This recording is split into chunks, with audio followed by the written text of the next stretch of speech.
What's going on, ladies and gents? Researchers of the round table. Good morning, good evening, good afternoon, whatever it may be around the world or where you're at. Good to see everybody in here as usual. The usual suspects as usual. Good to have everybody in here. Been a decent day, I guess. Let's do this audio test as we always do. Make sure she is working. Let's see here. What's going on, ladies? All right, audio is working here. We are good. We are live. Oh, yeah. Let's jump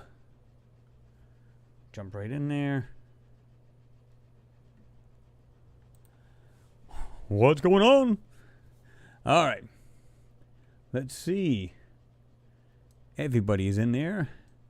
Like I said, all the usual suspects. Clerks 93, Mimi Reacts, Elaine Millard. What's going on, everyone? Good to see you guys in there. Ladies and gents, Mike Knapp's in there. Yo, yo, yo. Dean Brazil, what's happening? Boom. First thumbs up. Bam. You know, it's fun. It's comical because I know we got our 2 thumbs down. You guys are going to love this story. When I posted this video today, it wasn't 10 seconds. I'm not even lying to you guys. I'm not even exaggerating. Let's go to 15 seconds just for argument's sake. And it was already a thumbs down. And so you know the person is actually subscribed to the channel, that they do it so purposely just to go thumbs down. What is the point? Seriously, what is the point? And like I said, I have a really good idea who it is, and it's a sad situation, man. It really is sad, but you know what I mean? Hey, they're welcome aboard anytime they want to. That's the way I look at it. But yeah, I thought that was really amazing. I thought it was funny. It's like, let's see, if I didn't like a channel and I absolutely despise them, I'm sure in heck not going to be subscribed to them, and I'm sure in heck not going to want to watch them and take the effort or the time to go over there and thumbs it down. What's the point? I mean, I want nothing to do with the channel. I don't know. I think it's just kind of comical. I actually chuckled about it when I seen that. Ricardo Petrazian, thank you very much, sir, for your support. I did get your support, by the way. I'm going to use that term. And yes, you know, I do appreciate you. David Clark's in there. What's going on, David? Jenny Vasquez is in there. Hey, everyone. Me and Robert are here. Good to see you guys in there. Jenny and Robert. Is he Humble Pie? What's happening? Noodles, what's going on? Noodles is on and in the house. He's on deck. Marcus Venane. Hi, folks, he says. Mark, what's going on, Mark? B. Baker's in there. Blue Flash. What's going on, Blue Flash? Joss D. What's going on, Joss D? Limey Watchers in there. Hi, Chris. And all hope all is well. We're doing good here there, Limey. I hope you're doing well as well. Let me see. Rock Hits, what's happening? Rock Hits is, hi, Chris, everyone. Just in. Sorry I'm late. I think I was a couple minutes later than you were, but we're all good here. We're all good. Let's see.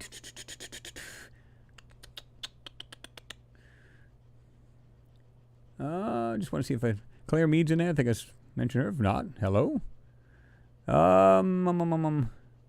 Josie says, thank you for everything, Chris. No, thank you guys. I appreciate you. You don't know how much I do.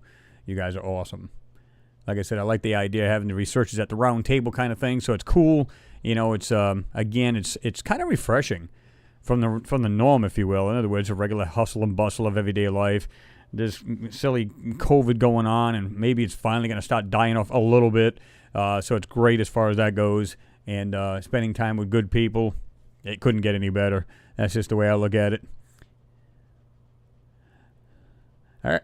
Arico Dion Veglione, I'm not sure I'm pronouncing that correctly, so forgive me if I'm not. He said, I made it back home just in time to join this. Well, that's awesome. Glad to have you in there. Mars the Second Genesis, what's happening? Good to have you in there. Tony Gibbs, what's going on, Tony? Hey, people, another Friday. It's not 5 yet, but I got the first notification in months. Perhaps they fixed something.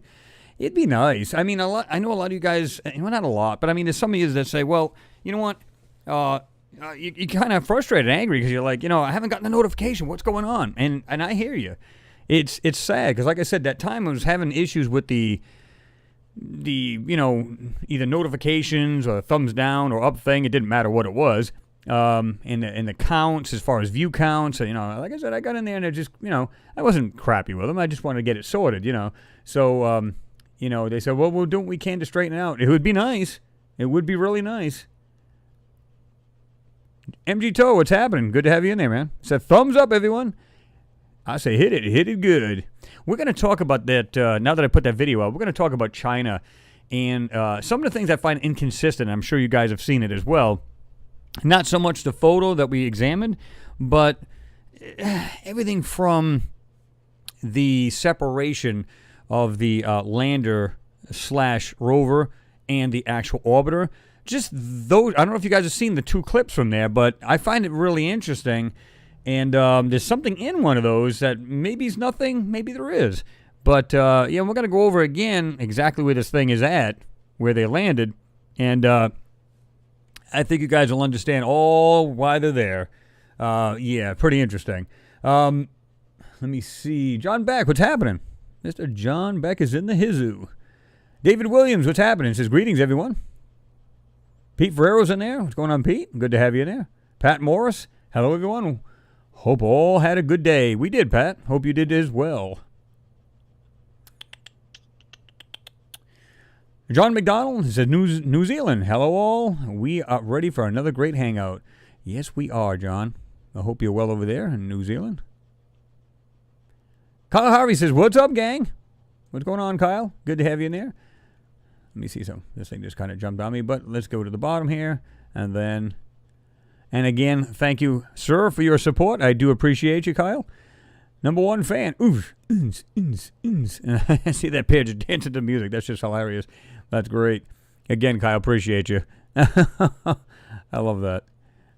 Cameron Davis is in there. Says, how are you, Chris? I'm doing well, Cameron. I hope you're doing well. James Cragen's in there. What's going on, James? Alien Views. What's happening, Alien Views? Good to see you in there. Juxtabilly's in there. Good vibrations, Chris. Beach Boys. Good to have those good. Oh. Let's see. David Clark. If you made a 3-second video, then the thumbs down guy might actually watch it. Still thumbs it down, though. What's the point, right? You just go like this, hello, everyone, and that's it. And then end the video. Thumbs down. Again, I think it's comical because, like I said, I didn't post that video, and it's like, it wasn't 10, 15 seconds later, guys. It was just hilarious. I went, so let me get this right. So there's somebody subscribed to the channel for the sole purposes going, thumbs down? Really? Nothing better to do? I thought that was great. I think it's absolutely awesome. It's like, haven't they noticed that it's like the thumbs up far superior and vastly outnumber the thumbs down? What's the point? And like I said, they don't realize that it's actually interaction with the channel. Thumbs up and thumbs down, good, bad, or indifferent. They still see it as an interaction, so you're most likely the channel to get more exposure. Do they get that? Or maybe not. So they don't bother me, I swear to God. I just thought it was kind of amusing. Let's see. Kyle says, I've got to be the number 1 fan. I think a couple of you guys would argue about that, but yeah, we'll just leave it at that. Great for all, says total disclosure within my lifetime. That would be awesome. I agree with you. I hope it is. I think at some point, because it's snowballing, meaning whether it's progress going to Mars, the exposure of the UFOs and everything else, and I got a little, we could talk about that a little bit as well, because I do have a couple of, I think it was one of the pages I got on here, one of the links I've got that I've opened up where it shows the triangular craft, and I know you guys have seen that video, but I found something interesting, and I know you guys have noticed this too and said, what? So we'll get into that too. Let's see. Max K, good to have you in there. Good. I hope you're doing well. Good to see you in there, like I said. Barry Clark's in there. Says, hi, Chris. Love your work. Appreciate it there, Barry. Let me see. Noodle says, Kyle Harvey is leading the team. Yes, sir. Ronald DeHart's in there. Says, hello. Oh, hi. What's going on, Ronald? Yeah, exactly, Jay McGuffey. And by the way, good to see you in there. You said it's obviously personal, Chris, if it's the same people. Exactly. And like I said, I know who it's coming from, and I think it's sad. But, hey, it is what it is. You know what I mean? And like I said, I think it's, again, you're sitting there, and all of a sudden, boom, it comes up, and you go, oh, I got to get right to that channel right now and thumbs that down. God, my life is complete. Think about that, how silly that sounds. and how silly it is that people do that. I don't cry about it. I know other channels that cry, trolls, trolls. Whatever. I don't care.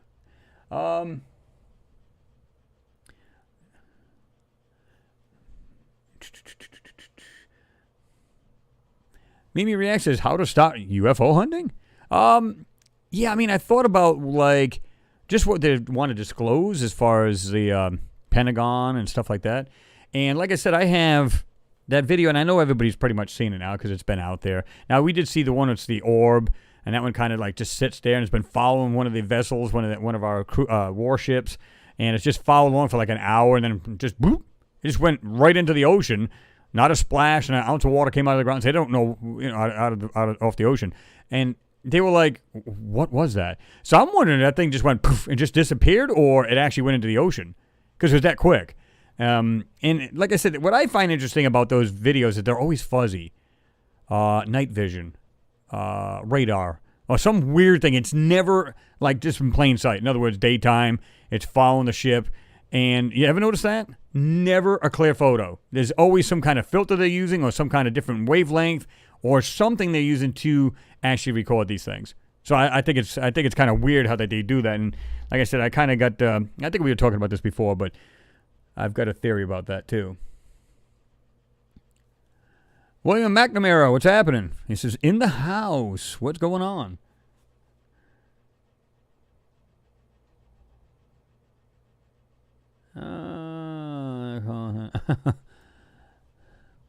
I just saw Julia over on Twitter. Better days are coming. There are calls Saturday and Sunday. Happy weekend, everyone, she puts on there. And that was on Twitter. Let me see. By the way, if you're not following on Twitter, head up there and follow her.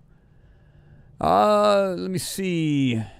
Mimi Rex says, Chris, your thoughts on the 60-minute segment? I'll be truthfully, I didn't watch the whole thing. I started watching it, and I had to get out. I had to leave, so I didn't watch the whole thing, but I'm going to. Because everybody says it's really interesting, so definitely going to check it out. I haven't seen it, though.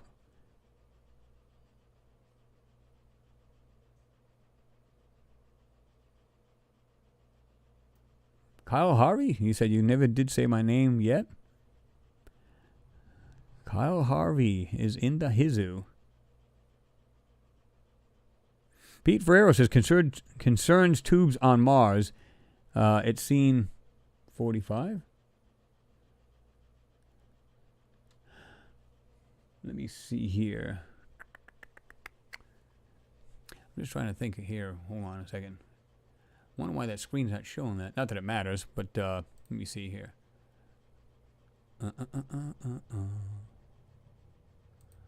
Oh, there it goes. Oh, okay. Either way. Let me see.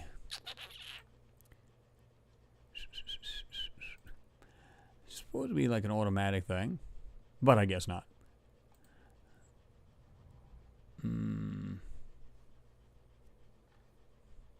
That's bizarre, but okay. Let's do that again.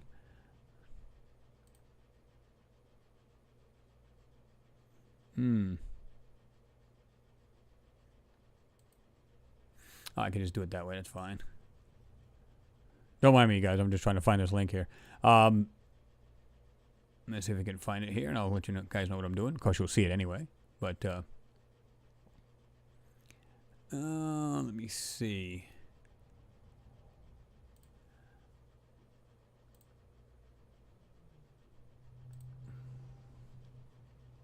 All right.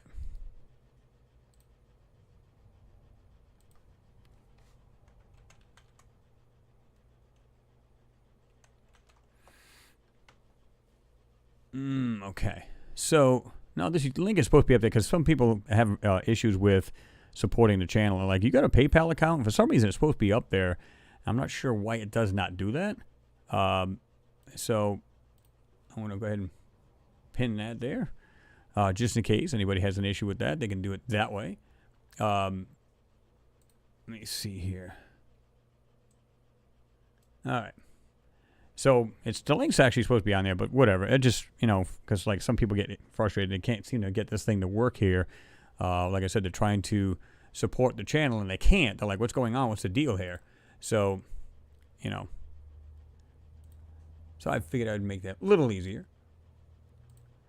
But, yeah, I mean, like I said, we got a lot of things we're going to talk about as far as, you know, between the UFO thing we're seeing, the newest photo, and there's another thing I noticed. I don't know if you guys have seen this, and a lot of you guys talked about this on that city we had saw, or we had, we're going to use the term dissected in that photo, right? There was something in a small detail, but it's probably quite large, that I seen in there after the fact, and it's a small, I guess you can call it insignificant, but it is actually significant. So we'll talk about that briefly as well. Pretty cool. Recluse Lord 666 says, "What's up? What's going on, man?" Hey, what's going on, Ilko? He says, "Hey, Chris. My question is, how, as far as I know, Trump ordered the 20th May, government should release or declassify all information that have on extraterrestrials. What happened?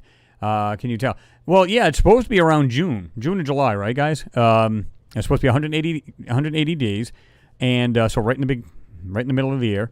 So yeah, right around June-ish. So we should be hearing something about it. I don't know exact date or whatever, but I have a feeling that they're already playing the game when I say that, as far as like, ooh, this hoax invasion, if you will, that Stephen Greer talks about. And like I said, I will tell you what I think is going on, because I don't know. It may be just as simple as a theory I have. Let's just put it that way. Alien View says, "I'll have to wear a lead suit." Probably got that right. David Gossimo, what's happening? Good to see you in there. Says, "Hey." What up, yo? Yeah, Clark. I was going to say Clark's. Clark's 93, I'm sorry. "Seems like infrared is the best way to record UFOs." Yeah, but I mean, if you've seen it during the day, wouldn't it be like a crystal clear picture, or at least pretty darn decent? No, it's always nighttime. You ever notice that? It's either infrared or night vision or something. It's never during the day. So I'm going, okay. Is it possible, though, at night you can put like a couple of giant spotlights on this thing and then take a picture so we can see a more natural and more crisp picture, as opposed to a fuzzy, different kind of, photo, meaning, infrared or whatever? Come on. Let's see. Marcus Rich says, "What up? Love the videos." Well, I appreciate it there. What do you call it? Marcus? I do appreciate that. Kyle, I do appreciate your support, brother. You said, let me see something. I'm just curious. I want to see something here. Oh, man, didn't get the dancing pair this time. I'm kidding. But anyway, he said June 20th is what I have heard. That's what I heard. It was supposed to be almost near the end of the month, middle, end of the month. So I thought that was, we'll have to wait and see what happens. Now, I think they will actually maybe let out a little bit more, which would be great. I hope they let out like a whole crap load instead of, I'd rather see videos than things that they're releasing notes, right? Because you know how they do that. They release it, said, "Oh yeah, we're gonna do it like a paper dump. We're just gonna let you guys peruse through them." But then you look at it as like markered out, like everything that has to do anything important on there. They go, "Oh, you want it? Here it is." Well, what good is it if everything's marked out of it?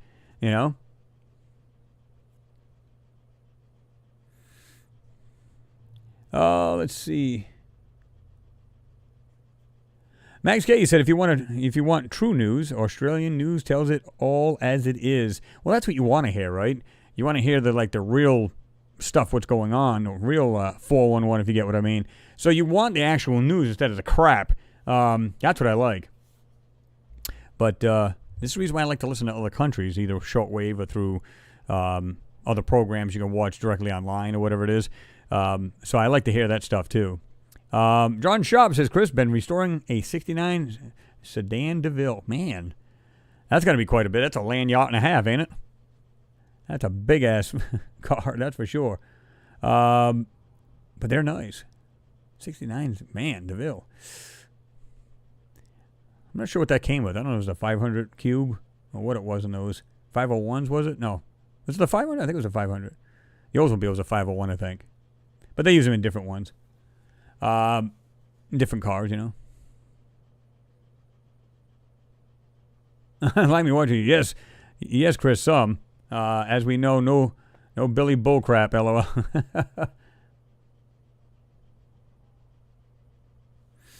Kyle says, I'm just knee-deep into extraterrestrial videos and information. Yeah, I mean, you got to be very careful because, a lot of those, could be hoaxed or CGI'd or whatever. But those are usually easy to peg out pretty easy, right? You can just see how just goofy it just looks in the sky. But there's some real good ones. They're pretty darn believable, Alien View says 20 feet long caddy. It's about right, too. Absolutely.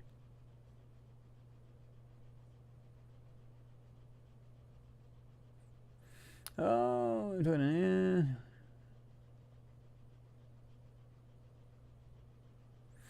Mimi said the only German newspaper who reported about it was the Bild. Okay, so that's obviously the newspaper, right? Okay.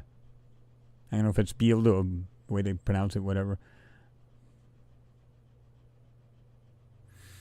Kyle says, if you want real news, you come to YouTube because it's by the public, for the public. Well, yeah, but I mean, like I was just saying, too, you got to really be careful how some of the news can be misleading and stuff like that. So you got to be careful with that. I mean, because God knows there's a lot of misleading video uploaders. So you got to be really careful about who, you're following and stuff like that. And if they got a good track record, you can clearly know that, right? You can just see it and hear it. And so you pretty much know, right? So BBC is done. And wow. Yeah, they got. From what I understand, they're not exactly forthcoming in the truth either. They can, in other words, they're kind of like our news here,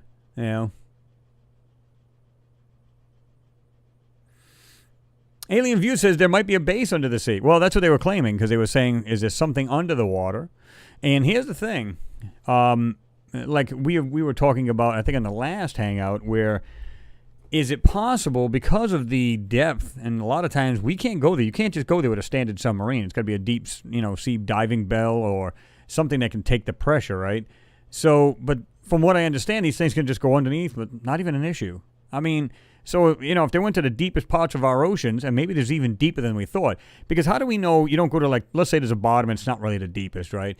But you can go through a couple caverns and it goes down even deeper. So when we say bottom of the ocean, how do we know there isn't a way to go through like a cave and it goes down much, much deeper, even deeper than that? We're just not seeing it. So maybe there's a deeper part, but it's inside a cavernous area and it's just deeper down there. I don't know. But, I mean, that would be interesting to see. Can you imagine going down there and just like, wow, what is going on there? That would truly freak you out, especially being under the ocean and where it's like depths would crush you instantly, and yet these things are just floating around. There's a city down there. Let's say there was like, let's get all sci-fi, and there's like this big dome city under there, and you can see lights and everything else, and kind of like the movie The Abyss. You guys remember The Abyss? I think that was a really good movie. And you can see where, they're going down, down, down, down, until finally you can see like this giant city under the water on the ocean floor. I thought that was really neat.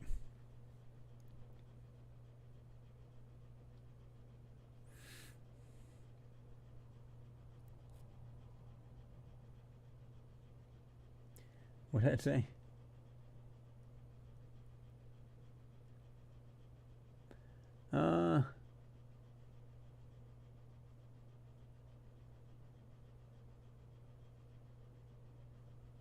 Planetary Protector, I appreciate you. You said I just hit your PayPal.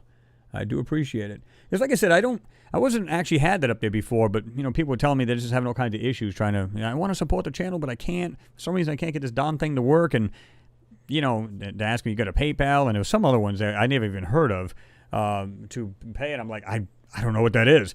But I already had a PayPal because I was selling stuff on eBay for quite a long time.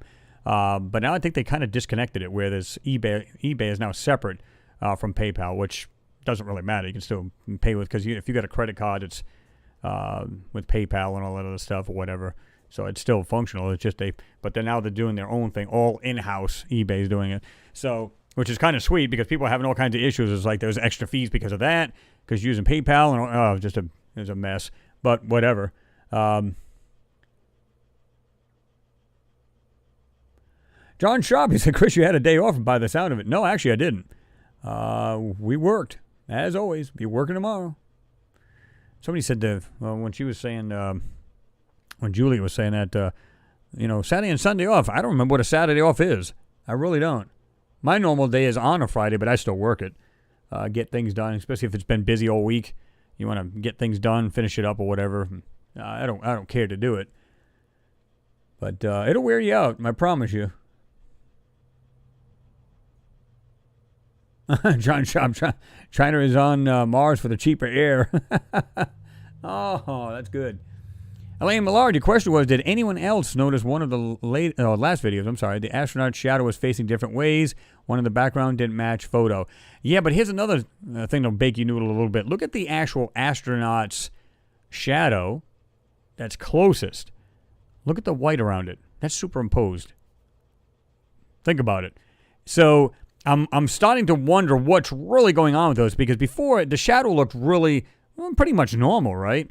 So I'm going, okay, let's say it is a real, shadow. Okay, so the sun's behind him, casting his shadow, and you can see the other astronaut up on that small hill on the left, and you can see his shadow was pretty much going in the same direction. Now, you can be like, it depends on the actual, the surface itself. If one's much higher, maybe it might have a different angle of the shadow. I don't have a problem with that. It's when it's totally different. When you got a light source coming at you, and yet you got a shadow casting in front of you.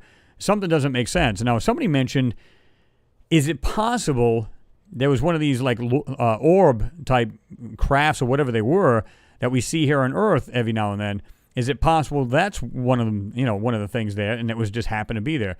I think based on what I'm seeing, or what I saw in the photo, is that they were trying to like make that real bright because that's where the stuff that they really wanted to hide was there. And by having that there, and they had this artificial light, like you see like these rays of light coming down. No. It's the whole thing didn't jive. Now, somebody had asked me, what if there was different time during that time? Meaning, did they take it at different times, and this, of course, this light would be in a different area? You wouldn't think they'd do that, because clearly they're going click, okay, click, there's a buggy, click, click, click, click, and it'd all be within, seconds of the picture to make the pan, right? Now, is it possible they could do that? Sure, they've done that. And this is the reason why you see, like, different, shadows on different rocks, like on Mars. But I don't think that they would do that, being that they're going to just, again, take a photo, like if you were going to do it yourself. Now, I know a lot of cameras can do a pan, but you just go like that and just pan it. But, if you wanted to take a picture, if you wanted to take a picture of that, you go click, click, click, click, click, and you would just take them, and then, of course, you'd stitch them. So that made sense. But the way that's why I don't believe that that's the case. I don't know. And even if they did, it's just so coincidental how it just happened to be over the things that they were trying to hide the most. Think about that. Was it just simple coincidental? I mean, I don't think it was, to be honest with you guys. That's just my take on it, though. James Cragen, thank you very much for your support, sir. As always, he said, Chris, I showed your vids this week to a pair of us skeptical workmates on a 65-inch TV. It was very satisfying to see the video. See the wide-eyed, shocked faces.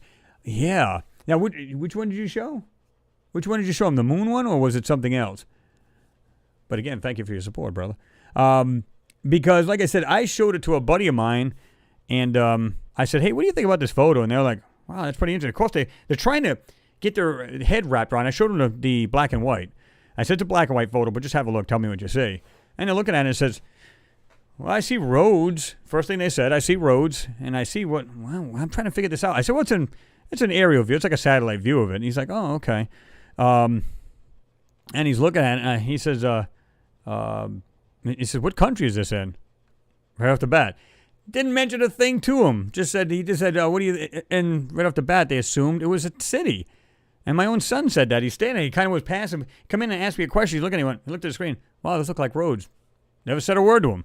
So for people to see this, it looks like roads, and you could say, well, it's a natural feature, and you can say that. But when you really start to get into these things and bring the depth out right off the bat, you can just see structures. You can see what looks like. Somebody said that round thing on the right-hand side was like a coliseum.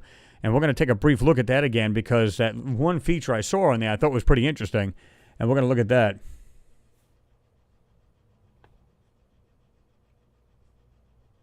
John Ward's in the house. What's going on, Mr. John Ward?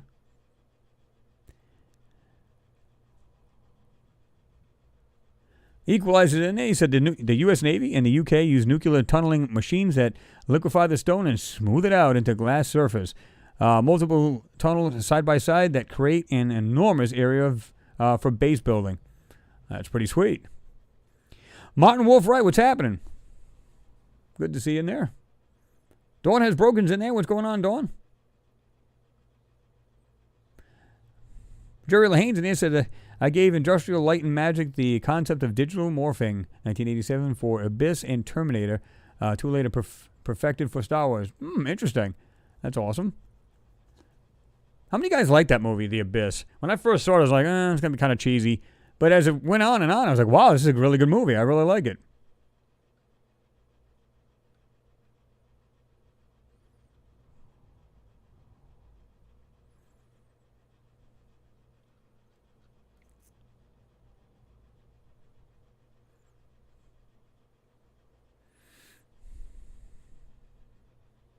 Let me see. This thing just jumped on me here.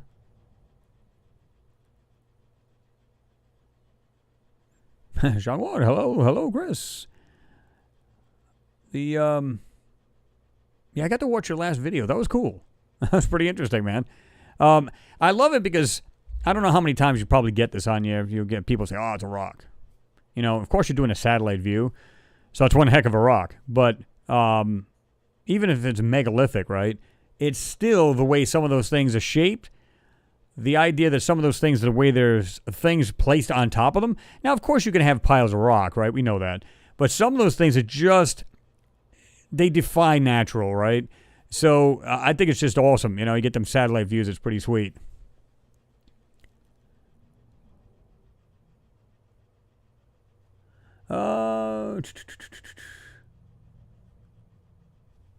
Alien Views, I'm not familiar with that. He said, have you seen 3D photos from Jerry Roberts? Are you talking about Jimmy? Yeah, I think you're talking about Jimmy. Pat Owen's in there. What's going on? He said, I like The Abyss. It was a good movie.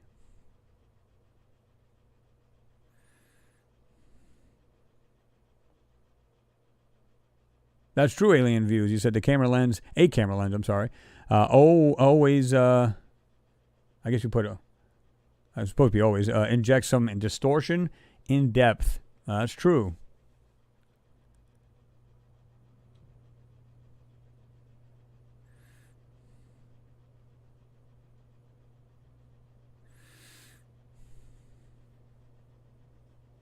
I didn't get to see one. MG Toe, you're talking to Jean. You said, I like today's. I didn't get to see that one. Is that Valis Marineris you were just writing there?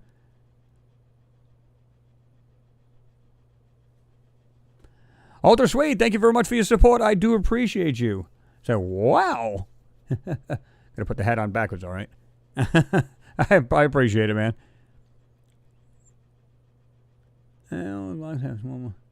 Yeah, like MG Toe, MG Toe saying, says Jean, and all of those blocks have small blocks on top of them. Like I said, it's one thing to have a rock or a boulder, you know, but it's weird how it's like you can have these really large, call them blocks, call them, even if it's giant stones. We don't know if they built it that way, like out of, that could be the roof part of it. But there's always seemed to be something strategically right in the middle. You guys notice that? Right in the middle.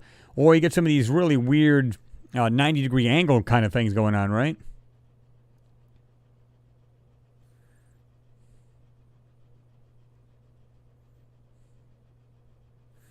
Yeah, that goes back some time. You guys are talking about Cocoon. Good Lord, that goes back. That's back in the 80s. Alien Hunter, I didn't even see you in there. What's going on? He said, hi, Chris, your favorite weekend drink. I don't know. I don't really have a favorite. You know? But I can...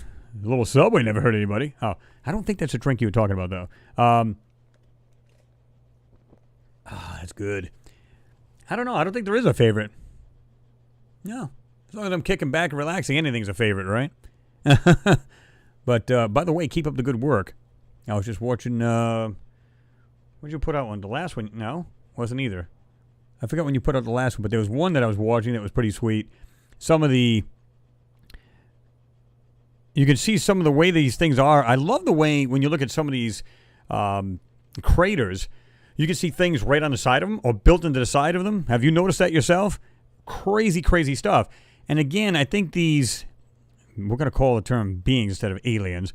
These beings, they utilized the actual lunar surface. If you notice, this always looks like there's something above and there's a space underneath it. Like they've used it like almost like a parking garage, right? It's like, it's there, but it always seems like there's a cap over something and it's like you can go under it. You ever notice that? It's almost like a large garage type thing. Well, they say, and some of them say in the UK or anything like that, the garage. But yeah, I mean, I think they utilized a lot of the lunar surface. Now, did they do it because of radiation? Good possibility. Did they do it for camouflage? So if you were flying above, you couldn't see that, unless of course you were super close to the moon. I don't know.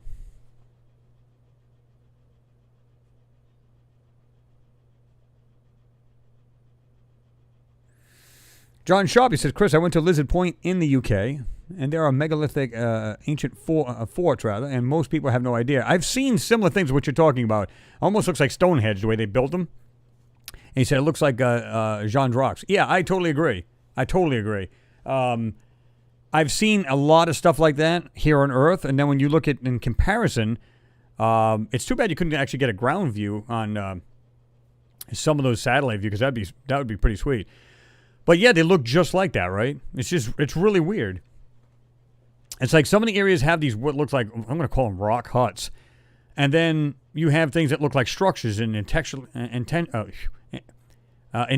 made, intellectually made, call it what you will. But it looks like it's definitely not natural. And that it's built with a purpose. It's not just, again, it's not natural, right?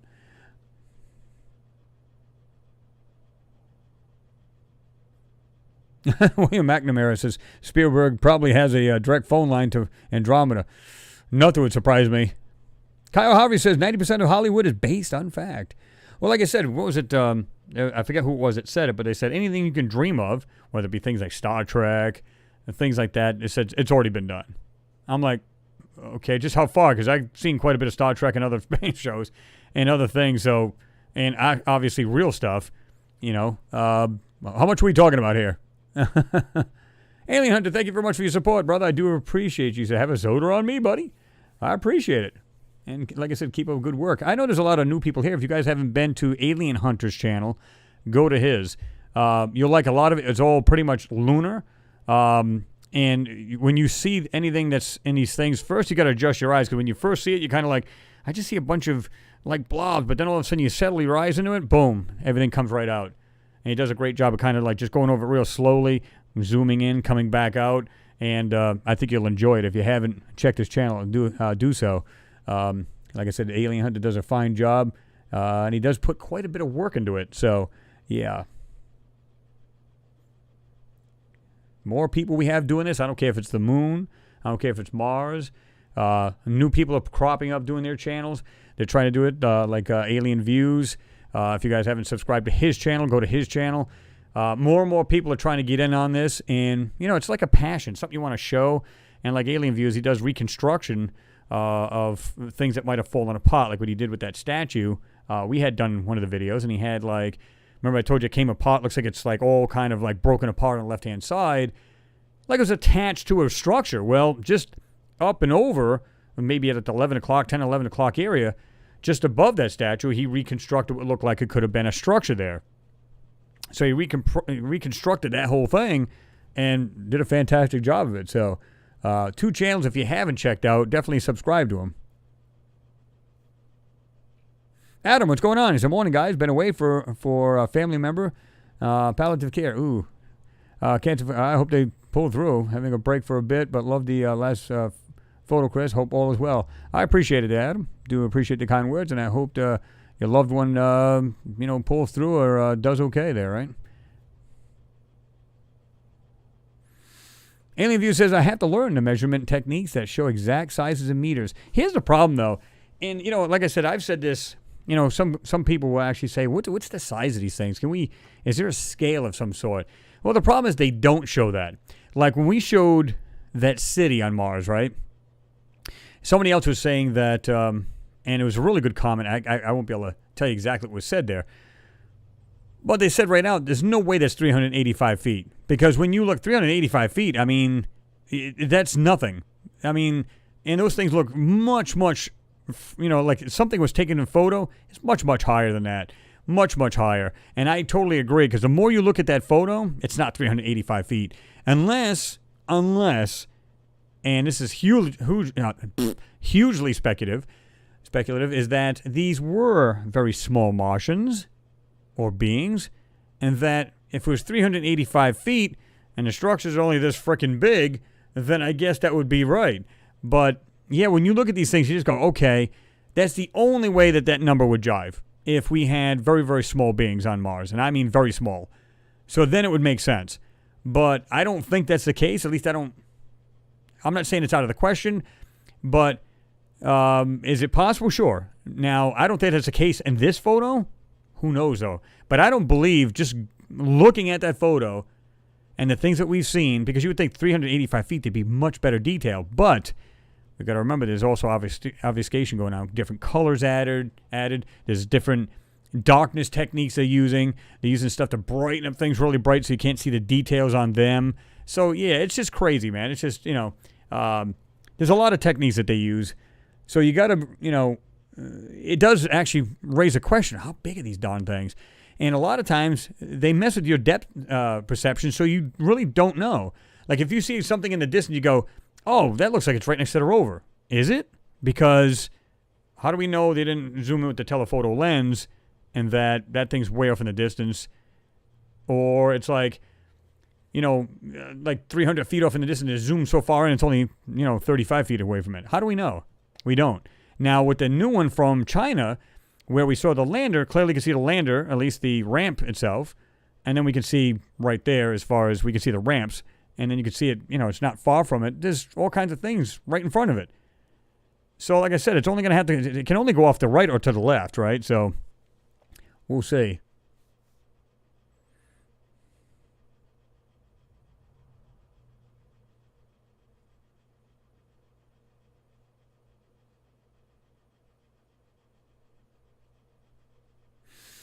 Pat Owen, you said if China wanted to really, wanted to piss off NASA, America, they would stop obfuscating their Mars pics. Well, here's the thing: they're passing them through NASA, and I'm hoping I can find it again. But it's on space.com where it says, they're actually posting the photos for China.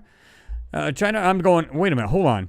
Why would we have anything to do with them? Like I said in the video, why would we have anything? Listen, let them do their thing, and you guys do your thing. But the problem is, like I said, they're all bedfellows. They're all working together on this. This is the reason why. If you look at the obfuscation, it looks just like it's got NASA written all over it. Clearly, that's BS, right? So anything that China's doing, they go, listen, you got to pass those photos through us first before we can actually have you put those on online or whatever. So that's what they're doing, and it's a shame. But they did a real sloppy, as far as obfuscation and censoring on that. Like I said, even if we were to dismiss anything I brought out in the center, you look at the right-hand side, that is not natural, and that's not one part of that lander, descent stage. Call it what you will. It's no part of that. Because, like I said, you can see where they try to blur it out and put this white, like, cap type thing on top, trying to hide it and everything else. There's no way they would have done that. If it was natural, they'd just leave it there. Oh, by the way, to the right of the lander is the casing or whatever it may be from the landing apparatus. Okay. And everybody be like, okay with it. But that's not the case. They try to blur it out and, whatever else. Just crazy.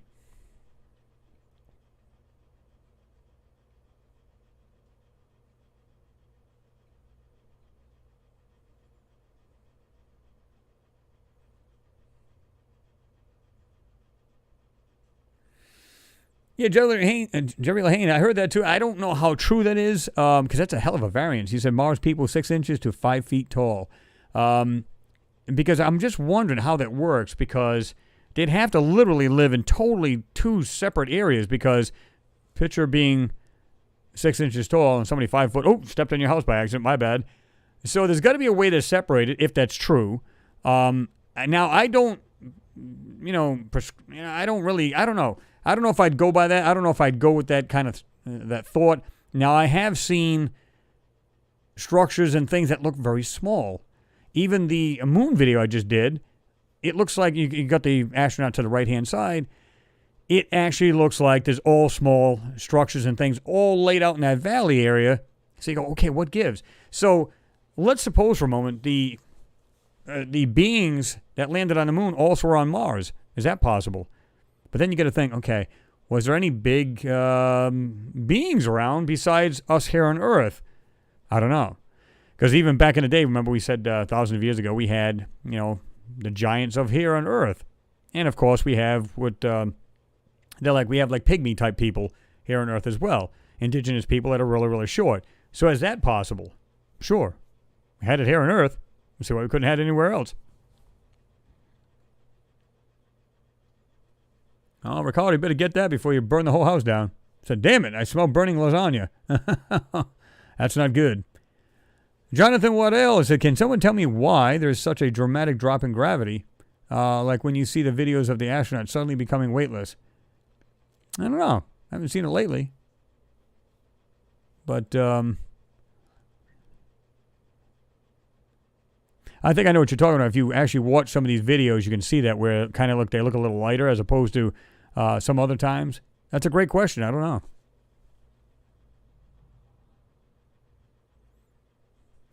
Kylie said there are numerous different types of extraterrestrials. I'm sure there are throughout our universe. I'm sure there is. I'm sure there's probably some creatures on other planets that would totally baffle our minds because of different gravities, different gases in their air, the way they breathe. Maybe there's animals that do both, like we have here. Like if you're, I think it was remember before. Well, we actually have a fish that actually can walk on its fins. So you breathe water. You can actually breathe on land for a while, and then, of course, you got to go right back to the water. They probably have an animal that's like a hybrid. It can breathe in water. It can also breathe on land for long periods of time. Who knows? But you can bet there's multiple different, creatures, thousands of different creatures in the universe, as well as beings.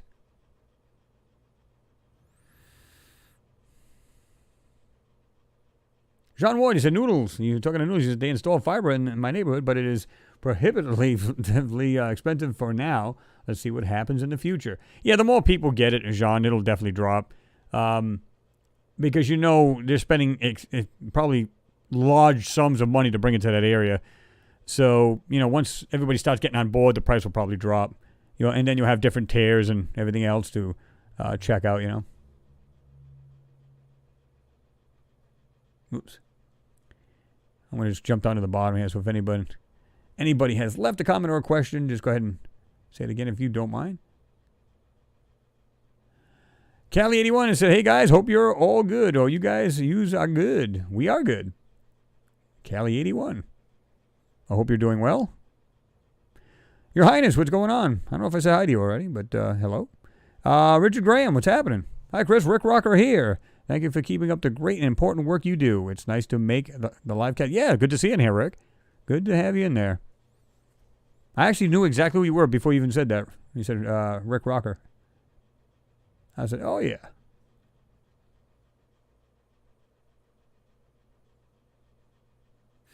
John Ward says, it looks like there was an ancient builder race on Mars and Earth, built the huge structures and left the small people inherited the ruins. Well, yeah, that's a good theory.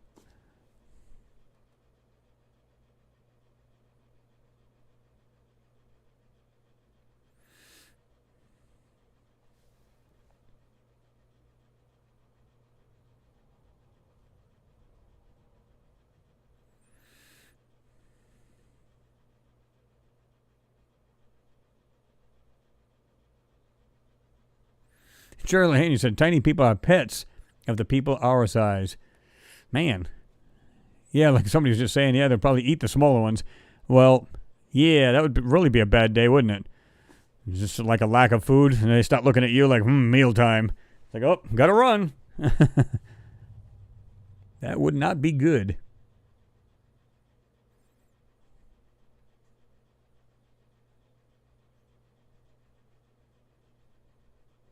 Third eye open. What's happening? I don't see you sneak in there. I didn't see you jump in there. Robert Houston's in there. What's going on, Robert Houston? Adam the Martian's in there. I don't know if I said hi to you.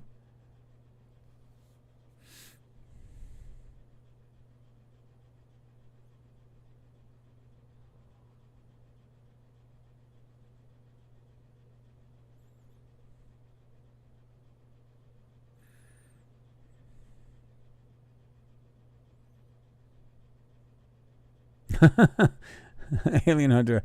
I bet I don't taste nice. Oh my God. That would be bad.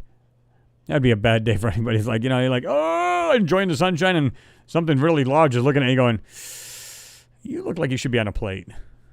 Now, hold on, let me put on a bib here and just have lunch. Hope you said you love to have all your family members because you're about to become lunch.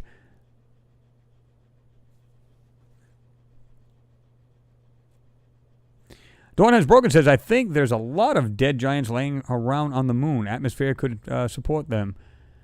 Couldn't rather. I'm sorry. Yeah, I mean, unless they were in some, like a dome structure, right? Where they had their own atmospherics, where they can do it like we'd have to do, right? If you put a base up there, you'd have to have oxygen in there and everything else, or else obviously you'd be dead. So that would make sense, right? But yeah, it's hard to tell. Your Highness, thank you very much for your support. I do appreciate you. Thank you very much. H-Joss1AV. Hello, everyone. Sorry so late. What did I miss? Well, we're just talking about different things about Mars and the size of people could be. And I already went over, which we're going to jump into pretty soon, about what I thought about the new China separation of orbiter / lander rover. And then we're going to go over one piece that I saw on the video I'd done with the small city on Mars. Well, actually a quite large city. And so we're going to jump into a couple things there. And so we're just kind of going back and forth, and everybody's talking there and having a good old time as usual. Dean Brazil says, I'm seeing a lot of strange things in the skies lately. It's a shame hardly no one looks up anymore. Keep your eyes on the skies, guys. Well, that's true. I mean, I think a lot of people are starting to go, you know what? I've got a great camera. I'm going to go out there and start looking. And, kudos, because you never know what you're going to catch. In fact, somebody was just showing me, had nothing to do with a UFO or anything, but somebody had showed me a picture, and I think it might have been on the news where they caught this like supercell from a lightning storm, and it just happened to flash inside the cloud. It was just like very beautiful, but on the other side of the token, it was like very, very scary. Because you know how supercells, you can have a downdraft, you can wipe out a whole down, area in like split second. So, but it was just a cloud, the tall clouds and stuff like that, and it just happened to light up the whole cloud and then some within it. It was just really, really scary. It was cool, but it was very ominous, right? So yeah.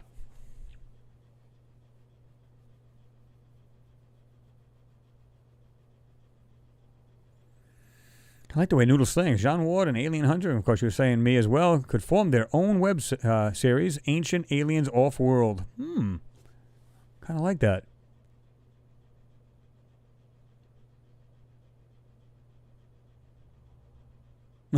John Sharp. Chris with the Chinese rover opening till midnight and can deliver. Sweet. Corey Core, what's happening? Got the crew in here. Absolutely. But now you're in here too. Awesome. Good to have you in there.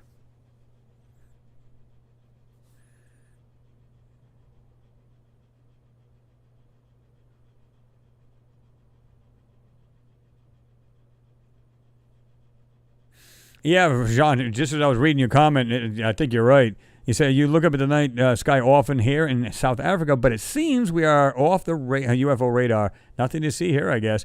Well, and that's the thing. You know how like they've got them hot spots around the world.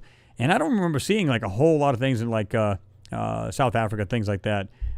Seems to be more mainland, if you will, like in the cities, like congested cities, or around military sites, things of that sort. Yeah.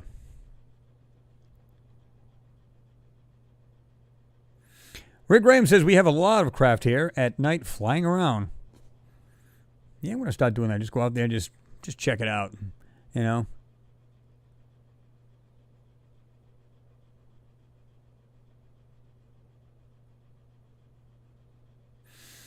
Wild Mountain Beer. I actually haven't heard of that.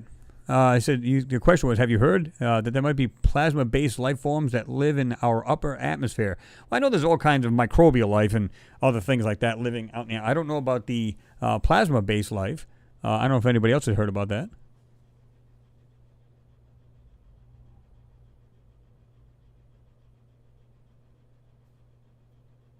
Oops.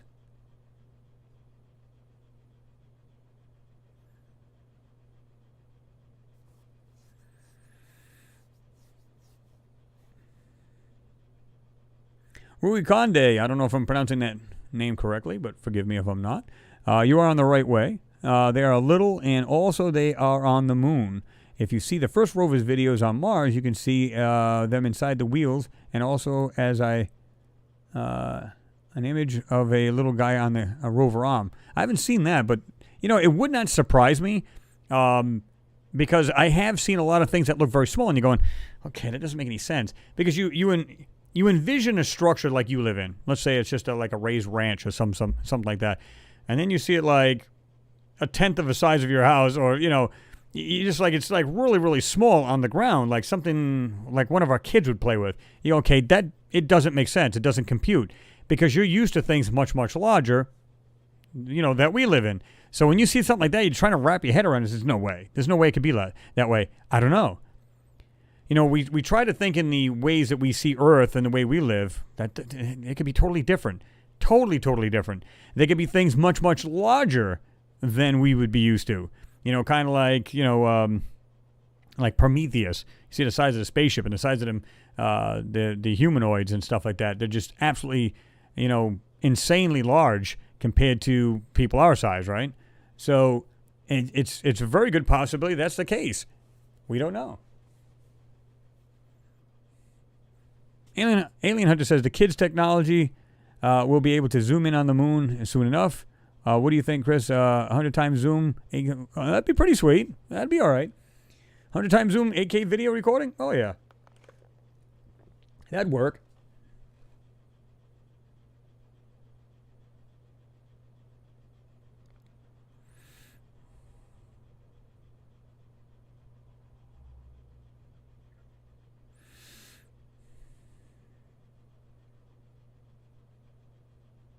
Thing just jumped at me here. So,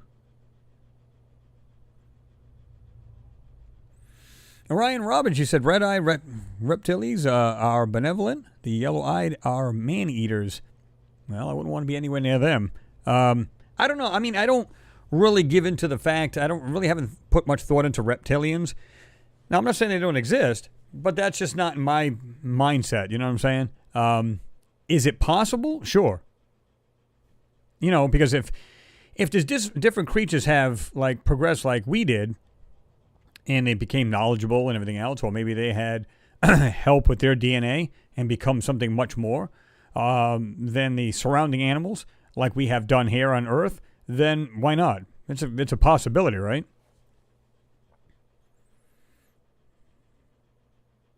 Straw Hat says Mars Anomalies, you should get an infrared for recording UFO at night. Yeah, I thought about getting a P1000, but those things are not cheap, man. What are they, like $700 with a kit? How many guys know? What's the price on those? I wouldn't mind doing it. Anybody got a spare of $700 I could borrow? It's like, anybody a bank out there? But yeah.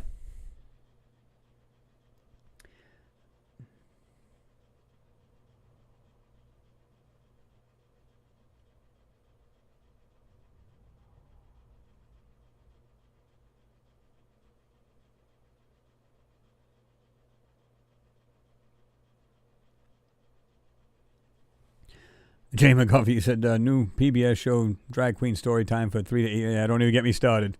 Don't even get me started. Corey Coya said, I've seen two plasma balls moving across rooftops. That would be something to see. Danny East, what's happening? Good to see you. So what's up, team? Chris just watched the China rover video you posted. Wow, haha, bang on about the Bedfellows NASA. Excuse me, that drink does that to me. Stop belching all over the place. As long as I don't get any on the microphone, right? He said, that pipe and patterns are 100% hidden. Got to go now. I'll check this. Okay. All right, Danny. Appreciate you being here. Check it out when you get a chance. And yeah, absolutely.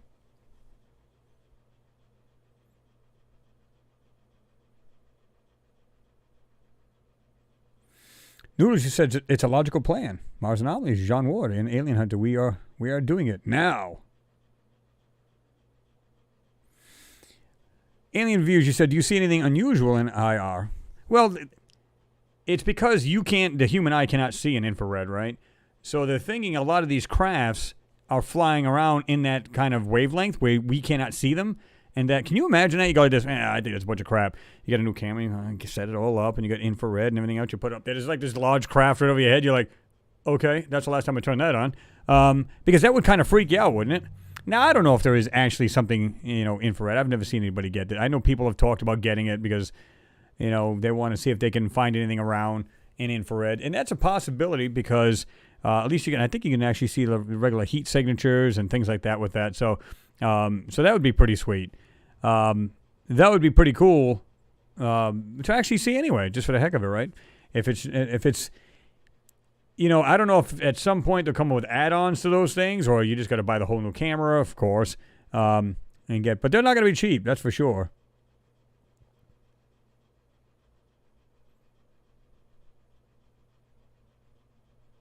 Pat Owen says, I just subbed to Jean Ward and Alien Hunter. Good man, Pat, because I'm going to tell you what, they do some really, really good work. And don't forget Alien Views. He just started off. He does a lot of, constructive work on photos. So anything that's broken up, he can actually reconstruct it. It's something he's been doing for years. And then he's applying it to photos we see here on Mars. And I don't know if he's going to tackle the moon as well, but at least on Mars. So if you haven't seen the Alien Views, which he's also in here too, check his channel out. I think you'll like all three of them. Really, really good work, and they're sincere about it. That's what's cool. Butch Corey, what's happening? Good to see you in there, man.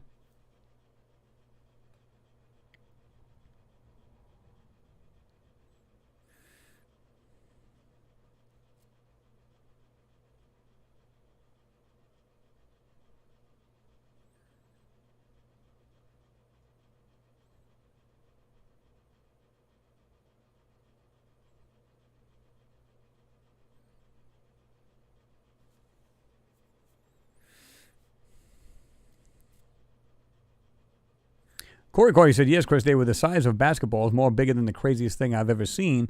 I froze staring at them in amazement. I would too. I would be like, wow, that is absolutely insane. Mars the Second Generous says, you said, have you checked Percy's Sol 78? I'm almost positive I actually touched on a few of those. Check at the back after increasing the resolution and it will blow your mind. I might have already tackled that, but have you already done that one? If you have, I'll check it out.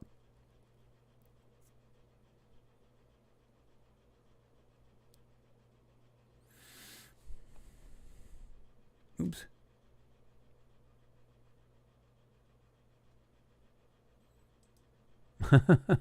Noodles, subscribe to the Ancient Off-World Anomalies team. Enjoy.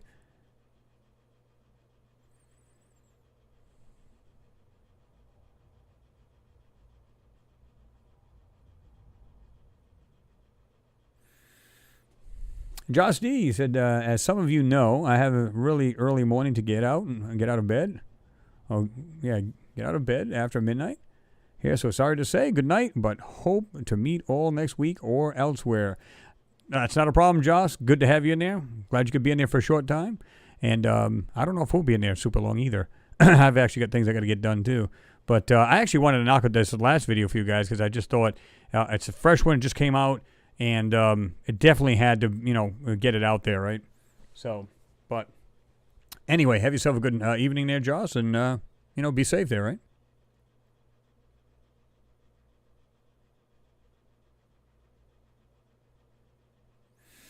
Oh, okay. Mars the Second Genesis. I have over 200 X3Ds prepared to go on my channel.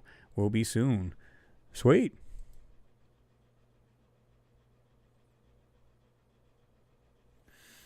Let's see here. All right, so I wanted to show you this because there's a reason why I wanted to bring this up. Now you can see right here, this was from, they're talking about the explosions that were on Mars, right? And of course, this is on Vice. Were ancient Martians murdered by nuclear bomb dropping aliens? An investigation. I really wasn't, I only did it because I just happened to spot this here, right here, this map. And I've showed you this map before, right? But this is where this is at. You can see, let me just make the page a little bigger. You can see right here, Galactus Chaos. That's the one I keep forgetting, by the way. And then, of course, you got the Cydonia Mensa. You see, nuclear explosion was larger to Cydonia Mensa. And then you've got, of course, Galaxia Chaos, which are nuclear explosion prevailing winds. And, of course, it shows you this would be blowing towards this area, right? So, you can see that it would actually literally annihilate everything on this area going southeast, right? But look where the rovers are. Curiosity here to the right. Opportunity here to the left. And, of course, there was other spacecraft. Now, check this out. Where's this Zhurong, lander and rover, right? Let's do a little comparison here, shall we? Let's back this up a little bit. Well, let's do this. All right. Get that back again. Imagine that. So, make this a little bigger. So we got the Curiosity right here on the left one. Successful landings on Mars. Look how much north Perseverance is, and Opportunity, and of course Curiosity. Curiosity here. Guess where this thing's at, guys? It's like smack dab where these explosive sites were. Think about this a minute. I've been saying this. It's not a mistake. It's not just like they're throwing dots at a Martian map and saying, "Oh, we'll just land it there for that." It's very calculated what they're doing here. They know exactly what's going on, where these explosions were, and every one of these crafts, pretty much most of them, are all in this area just south of these two large areas. And of course, you can see right here on the right map, it shows a large explosion. Just go down, and right there to the left is a Valles Marineris. So it goes to show you how far apart these things really are. There just happen to be one Curiosity, just where the prevailing winds would be, on the smaller explosion. Just south of just south of Opportunity. Just south of Cydonia Mensa, there's the Opportunity. Now keep in mind that the Valles Marineris area is the width of the United States. Okay, keep that in mind. So there's quite a bit of distance. You're probably talking about 4 of those lengths, or at least 3 of the Valles Marineris between these two rovers. And now we got one that's probably right about here, just below, or in the same area as Galactus Chaos. There's the Insight, right? There's Perseverance. You got the Viking 2 is probably up over here in the upper right of that explosion. The Zhurong, I guess I'm pronouncing that correctly and really don't care, but I'm trying to be not spot on if I can. But you can see that's right there. And look at the difference. I mean, it's literally right here, right where that explosion would have happened, at least according to the map. If, again, the one on the left, you got Spirit, Curiosity, and it's over about the 11 o'clock position for the Zhurong. And if you got right there, it's right below. It's like right in that area. Is it a mistake, or is it pure coincidence that they are there? No. They know exactly what they're doing. It's very calculated what they're doing here. So this is the reason why you're going to find some crazy stuff. I'm hoping, now based on what China's been doing lately, yeah, they usually, like on the moon, when they had the Chang'e 4, or Chang'e 4, depending on how you pronounce it, and the Chang'e 3, you maybe seen like maybe a handful of pitches. That was it. Done. All done. We're not giving another thing to the public. So I'm hoping I'm wrong on this and that they actually keep going with these and showing pitches. That would be sweet.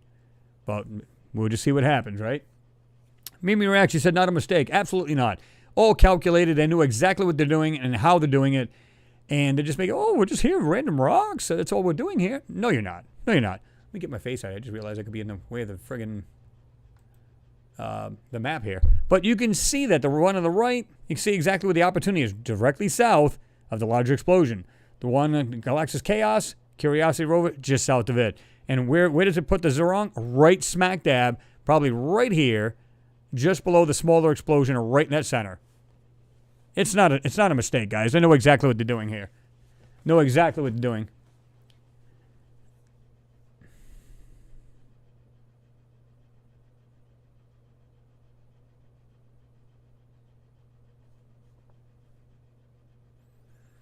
Yeah, exactly. Mayor Ott, yep. He said, look where Viking and 2 landed. Exactly. You notice how you got one way over here, which is a great distance. Viking 1's way off here on the left. And, of course, Viking 2. So you got, where's Viking? Right here below, right there. If you were to compare the opportunity on the right map or on the left, doesn't really matter, and it's up, what, around the 9, 10 o'clock-ish area? Well, let's do that. It's just below that major explosion. Is it like just, it's just random that they just happen to pick these spots? No. They knew a long time ago that this explosion happened. They know there's a civilization up there. They're up there for that reason. It's as simple as that.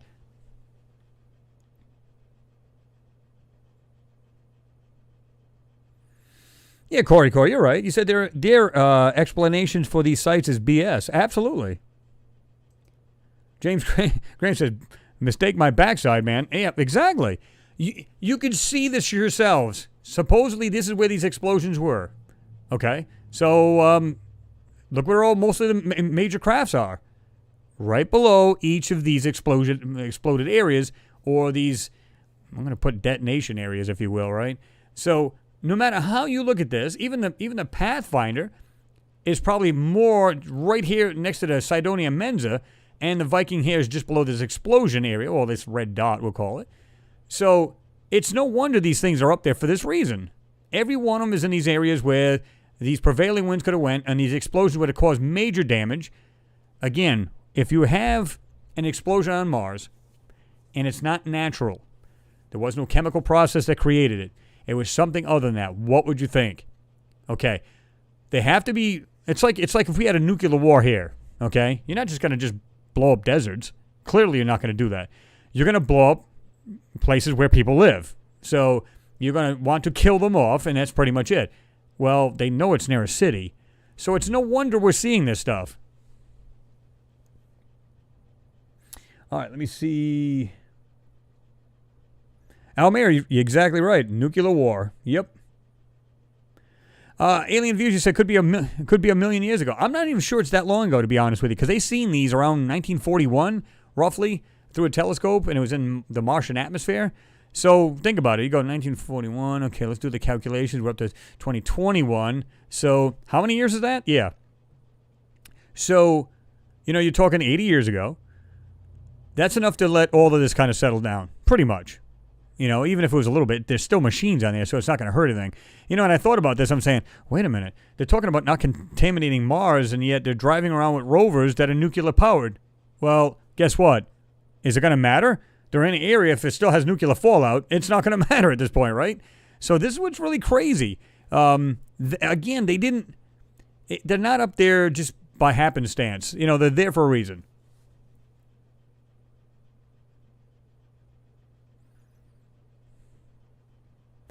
Tony Gibbs, you said, evidence of melted stone still visible on Earth. We had our own. Absolutely, we did. Absolutely.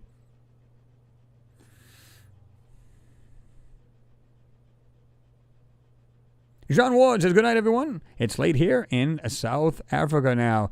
All right, Jean Ward, keep up the good work. Thanks for being here. Appreciate you showing up and just chilling with us. Have yourself a good evening, good weekend. We'll see you soon, man.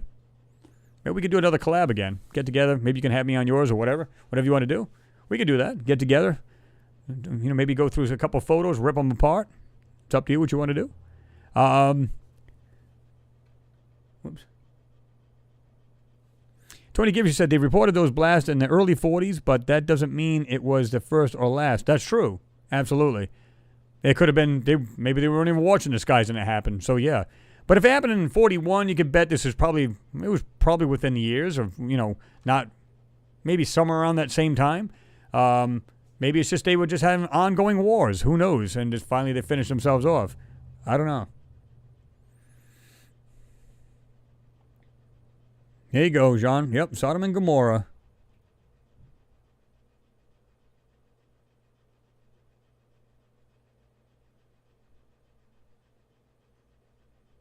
John Shaw, 6-inch people with a nuclear bomb mushroom cloud as tall as 3-story house. It's like, poof. That's all you see is like this little, like a little chemistry set. You're like pouring it in there, poof, like a little cloud comes out of this little beaker. Yeah. Cheers, John. John, good to see you in there, man.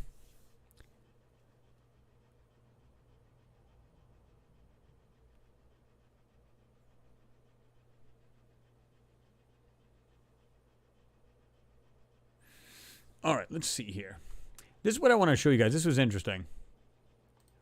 See if we can find this here. This was on. Okay. Behold, China unveils first Mars photos from Zhurong, a rover. So, okay. So it shows these here. And, of course, you've got the little satellite dish on there. And you got your solar panels and everything else.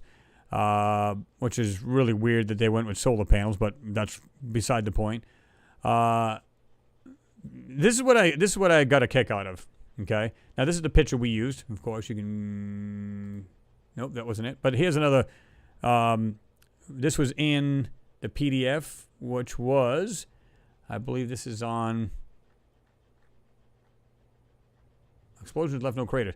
This might have been on... oh, God. I'll tell you what the site is in here in a second, but anyway, they break this thing down. They're talking about hypothesis, Mars-hosted natural nuclear reactor, maybe. That's what we were talking about, you know, maybe some kind of reaction to chemicals on the planet. Maybe that's what caused it. But they're trying to look at every different option, what it could be, and then come out with the best hypothesis for this, right? But you can see right here. Let me do this here. You can see Cydonia and Galaxius right here. And, of course, all of these rovers are just under it or just literally at the Cydonia region now. So, yeah. But I believe this is John Brandenburg's paper, I think, or the PDF to this. Yeah, evidence of large, enormous, yeah. So we got Brandenburg right here. I'll give you the link to this. This is the PDF to it. Really interesting stuff. You got Mars. They're talking about the isotopes and everything else. Really, really interesting. And it says right here, Mars noble gas isotopes, especially xenon and argon, are exotic. So they break it down. They look at all possibilities. They're not just going, yeah, explosion, alien. They're not doing that. They're actually trying to break this down where they can find, you know, what could have really happened there, right? So, let me go down here. Now, this is what I want you guys to see. This is interesting. Now, there's two of these video bites. And there's two different views from this. Now, I want you to look at the way this thing drops off. Now, I want you to keep this in mind, though, before we look at this. Now, watch this. Let me do this. Keep this in mind, is that this is actually real, guys. That separation you're seeing with the lander, the shell and everything, that's actually real. In other words, it's not, you know, some cartoonish thing or... some BS like that. This is the real deal. Now, this is what made me think. What is with all the little round orbs? Anybody know? And I know what everybody's going to say right off the bat. But have a look at this again. And tell me what you see. Because I find this very interesting. Tony Gibbs says, crap, this is good. Sorry, I have to go. I'm sorry, you got to go too, Tony. This is going to get real interesting. But... I was looking at this here, and I found this really interesting, because the first thing I thought of is it, you know, I want to see if you guys... That's the first thing I thought about, Ricardo. Thank you. It's the first thing I thought about. But here's my problem with it. Why isn't it changing?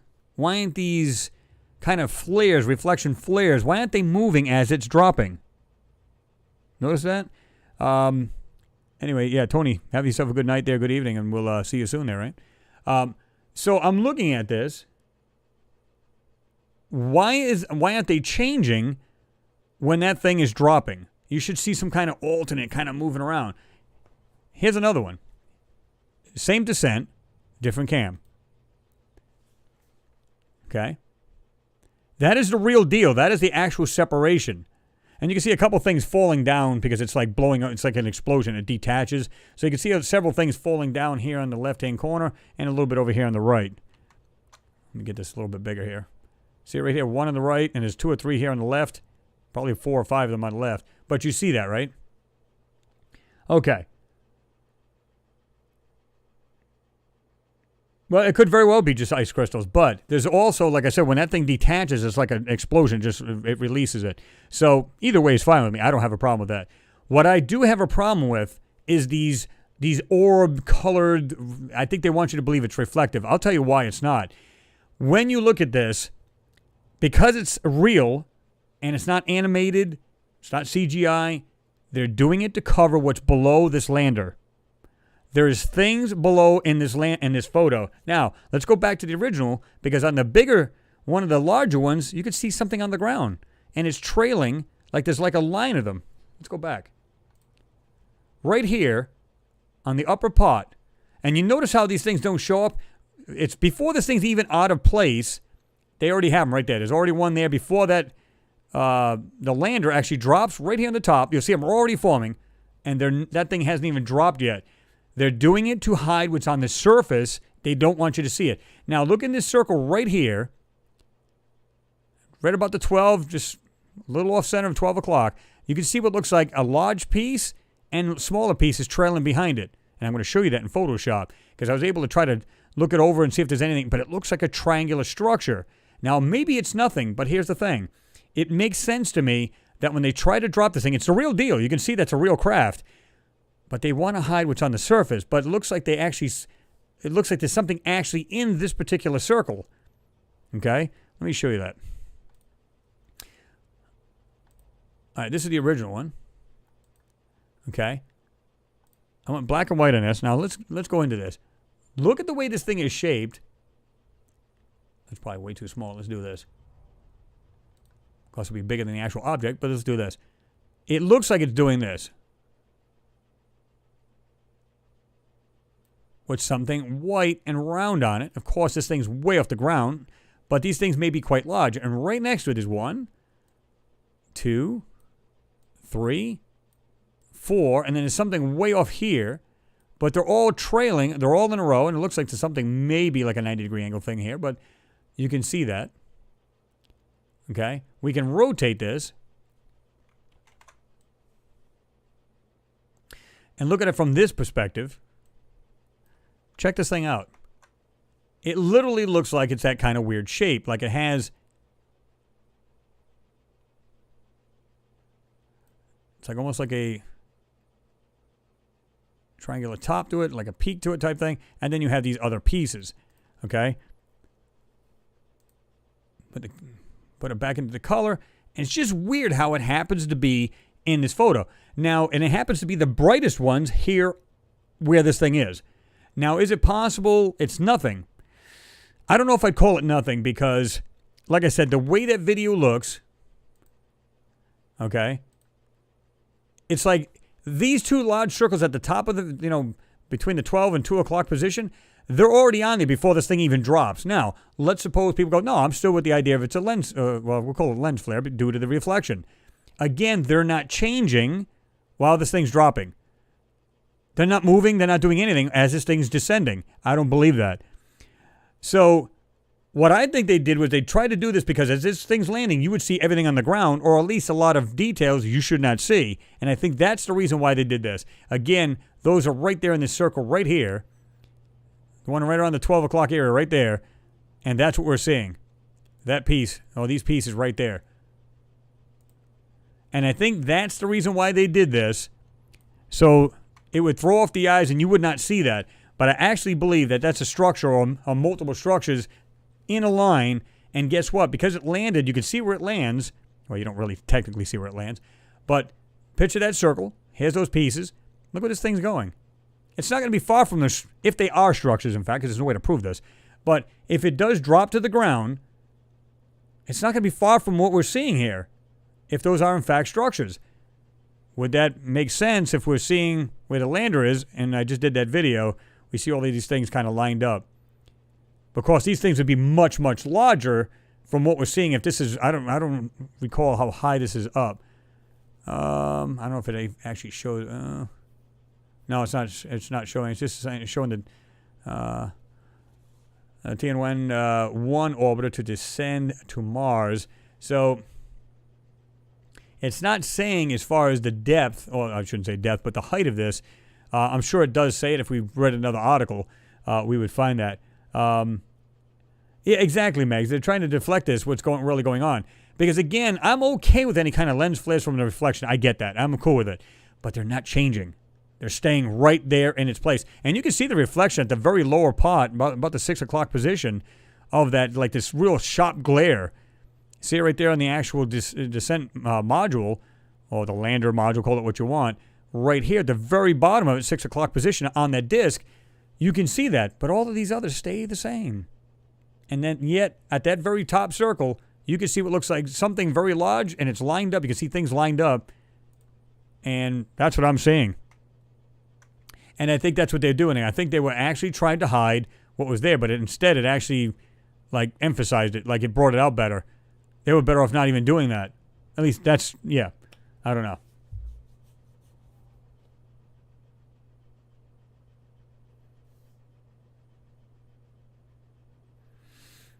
Mayor Ott, you said, looks like the NASA flare on the moon from the last presentation. Yeah, exactly. It's like they do that to try to get your eyes off of these things. And I just believe that this thing, there's more to it than they're hiding. Or, you know, there's more to this thing. Let me see if we do it this way. See how it's got that weird kind of shape to it? And I can see that pretty well. I mean,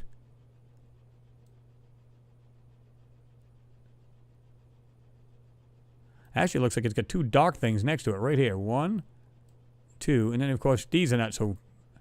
These are actually smaller, and, of course, you can't make them out. And there's one way over here. Let's make that a little darker, see what happens, right? Just for the crap of it. Okay. Yeah, I'm not sure what that is.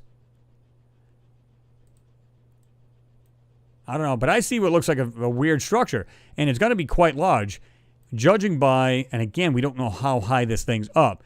Now, if you look at the second video, they look like their little flares actually expand. See it? Watch, you'll see it right down here. It's like they put them on each of these frames, they just added them. And it's funny that you can't see any of the ground at all.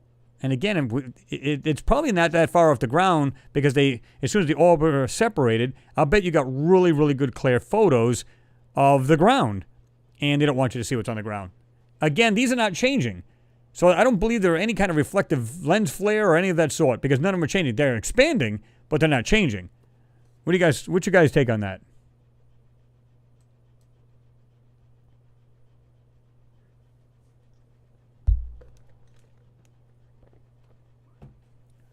Good night, Mr. Shop. Mr. John Shop. Hey, all, have to go to sleep. Night, night. Let the bed bugs. Don't let the bed bugs. Oh, that's not good either. Yeah. Absolutely, John. Thanks for being here. Thanks for your support as always. Glad you're here. Support enough. And I appreciate that. Have yourself a good one there and have a good weekend there, right?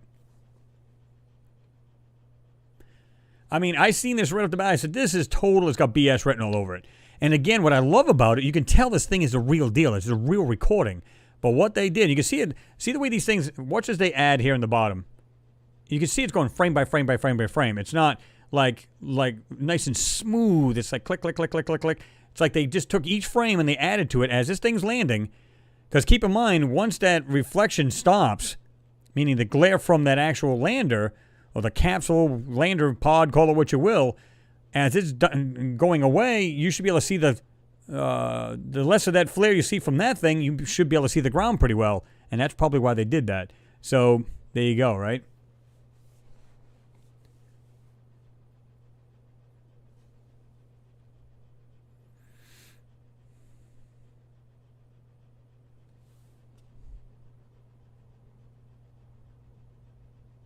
Exactly, Nick Savage. You said overlay.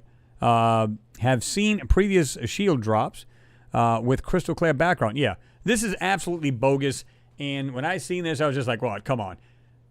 And it's like these two large ones are already on here before this thing even drops away. Watch, right here, right there. They're already there, and they don't move. I would see if they kind of shifted around and moved at this thing as this thing descended. I'd say, yeah, that makes sense. It's not doing that. And like I said, with that thing in that top circle, it looks like a very large structure with things trailing behind it or right next to it. At least that's my opinion. I'm not saying everybody else has to share the same thing, but that's what I'm seeing. And it just so happens to be in that one circle, and everything else is really, you don't really see anything else. And I picked that out. I was like, well, that's pretty interesting. Now, is it possible it's giant hills and there's little hills next to it on the left? Well, depending on how you look at the picture. Is it possible? I guess, sure. But it has that weird, the largest part has what looks like a triangular end to it. So I don't know. What's going on, Lone? Good to see you in there. Alien views. Probably landed in a shopping mall on Mars. Interesting. Let me have some of that nuclear fuel, a gallon of that, and, maybe some milk, thanks. Yeah. Mimi, I agree. You said, what a clown factory, LOL. Yeah, I mean, when you see this type of stuff, you just go, come on. I mean, they're doing everything to, like, just BS you. But and I think the reason why they did it, again, it's not animated. It's not CGI. It's literally an overlay over what they don't want you to see as this thing's dropping away. Because you can see the actual metal to that thing. The way you can see it's like real. So this is the reason why they put all of these weird, like overlay these. I don't know what the heck they're trying to do here. But it's like they're trying to expand it as that thing drops. Because it's like because it's right there. I mean, you can't see anything below it, of course, because it's in the way of the view. But as it drops away, they're adding more and more of these. So come on.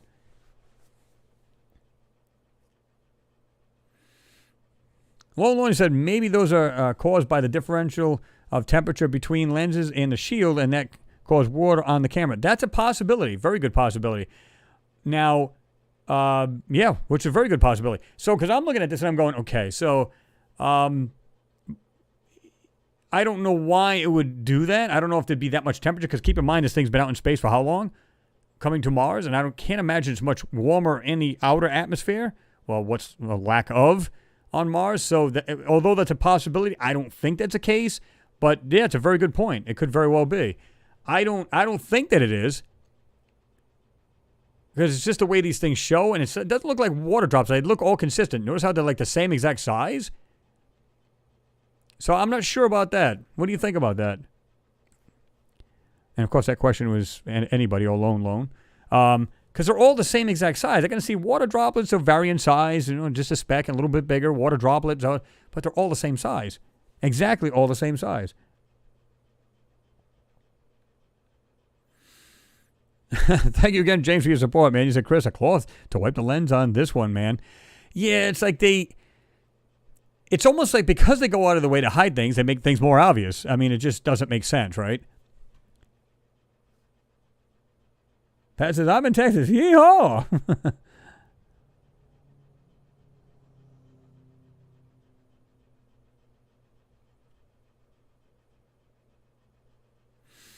Mayor Ott, you said water droplets from where? Well, they're thinking maybe condensation, like in other words, differential in temperature from outside the craft to between the craft. So wherever the camera is mounted on the orbiter, and of course we got the descent stage, the shell there, you can see in the top of it, maybe there's a difference in temperature. But my argument would be, well, it's been out in space where it's cold all this time, and Mars is not supposed to be that hot. At least we know that. It's not supposed to be that hot. So, okay, and it's on the upper atmosphere that's releasing this. So it's probably in the lower atmosphere, I would think. And then, of course, it's going to drop down, and there you go. So, like I said, water droplets to me would vary in size, and I'm not seeing that. Even with this other one, and it's the same view. Well, it's a different camera with same view, and they're all the same size again.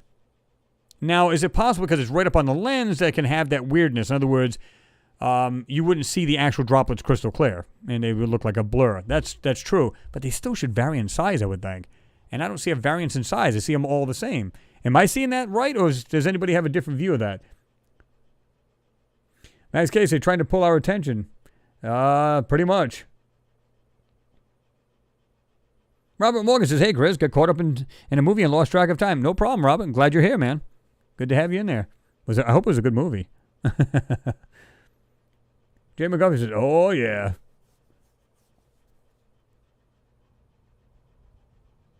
Rock Hits, what's going on? You said, what a giveaway China cover-up works well, too.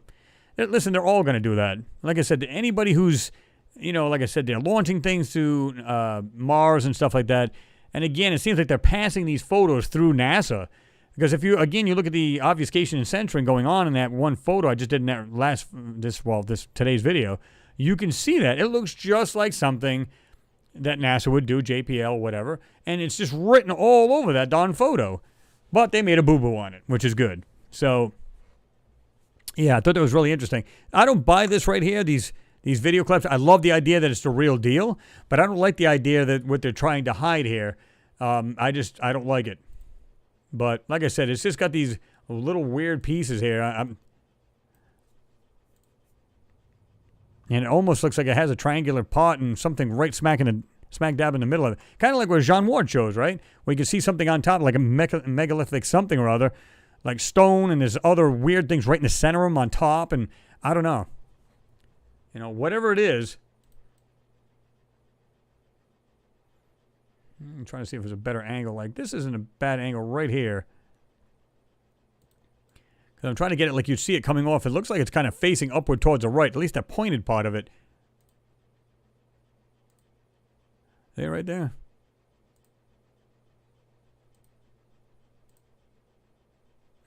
I don't know. Here's another thing, too. Let's jump over to that other roads and construction thing, where people were talking about what looked like a coliseum. Now, the more I watched this thing, or looked at this thing rather, wow. Let me show you guys something that's pretty interesting. You can see now, like this is be the top area. And this thing has some height. This thing's way off the ground. This is what I noticed the last time. I looked at this after and said, wow, I never even noticed this. Let me just do it in this. This would probably be brighter. Right here, look at what looks like these white panels. Like a wall type thing. On the side of this. Like this has a corner to it type thing. Of course, we got this round piece here. And it looks like there's a wall with like panels to it. See that? And I didn't notice that at first until I started to really, really look into this, because remember when I told you guys this here? Looks like it's doing this. Coming down. Of course, you really can't see where it drops to the bottom here, but it looks like you have something protruding out of this thing, something very large, and it looks like you can see a shadow underneath it doing this. Just underneath it. But I found these after, and I thought that was really interesting. I said, what's the chances of something like that being natural and having panels that look like that? And you can see what looks like there's squares. You can see the different, well, of course, it's really, because I try to sharpen up and really bring it out. And you can see the separations, like they're different size panels. And just look at the right here. This is what I really find interesting. Just the shape of this stuff, guys. Look at this. See that? Look at this.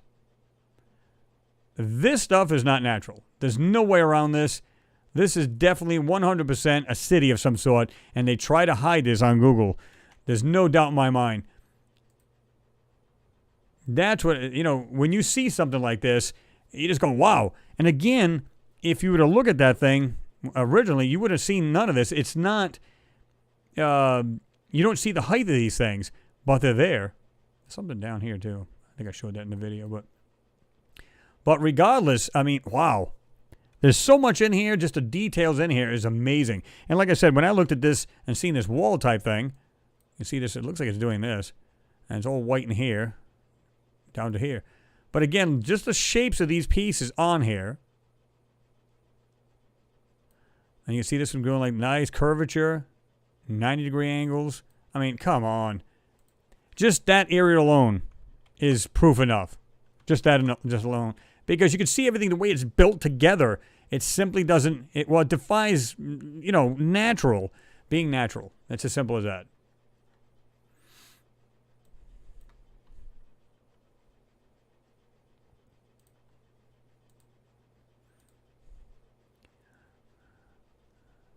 Tianwan 1 to Mars. Oh, yeah.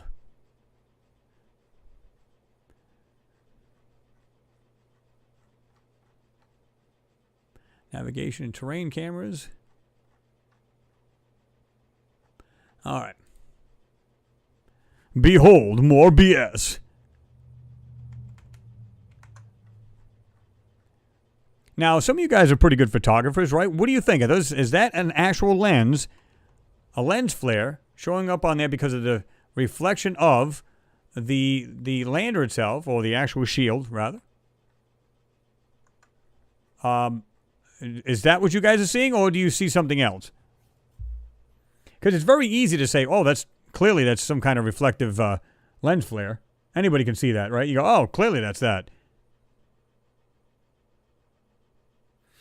Corey says it's like an illusion until your eyes adjust to see the shapes. Yes, and that's where it all becomes clear. Because when you look at that, it looks like a bunch of mumbo-jumbo. You're like, I'm not really seeing anything. Look carefully. This is the reason why I say use magnifiers, because you might go, oh, well, I'm just seeing a bunch of mumbo-jumbo there. Clearly there's nothing there. Have a look at it with your magnifiers, and you start to see this stuff really pop. And then you go, oh, wait a minute. Clearly this is not natural.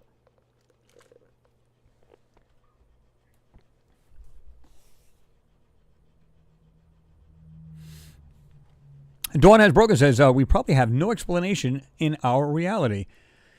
Yeah, I mean, I just don't think we can fathom what's really, really going on. I mean, we have an idea, of course, because we can see this, right? But the extent of it is what would be mind-blowing, right?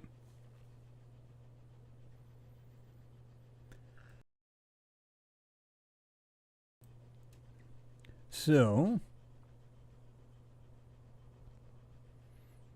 Pat, even their rovers look Chinese. Yeah, I know, it's pretty sad. I mean, don't get me wrong, I give them props. I give them props for going up there, getting it done. I think it's awesome. I don't think they even have a, what do you call it here? No, they don't have a closed caption, but I don't think you need it here on this anyway. But good to see their server's good and quick. Let's see. Because my internet's pretty good here. It's about 440 download. Upload's not very fast. I think it's like 12 or 15. It's not very fast, but it doesn't need to be. Heck, I can have a 30-minute video go up in, let's see, about 7 minutes. 8 minutes, somewhere on there. So it's not too bad.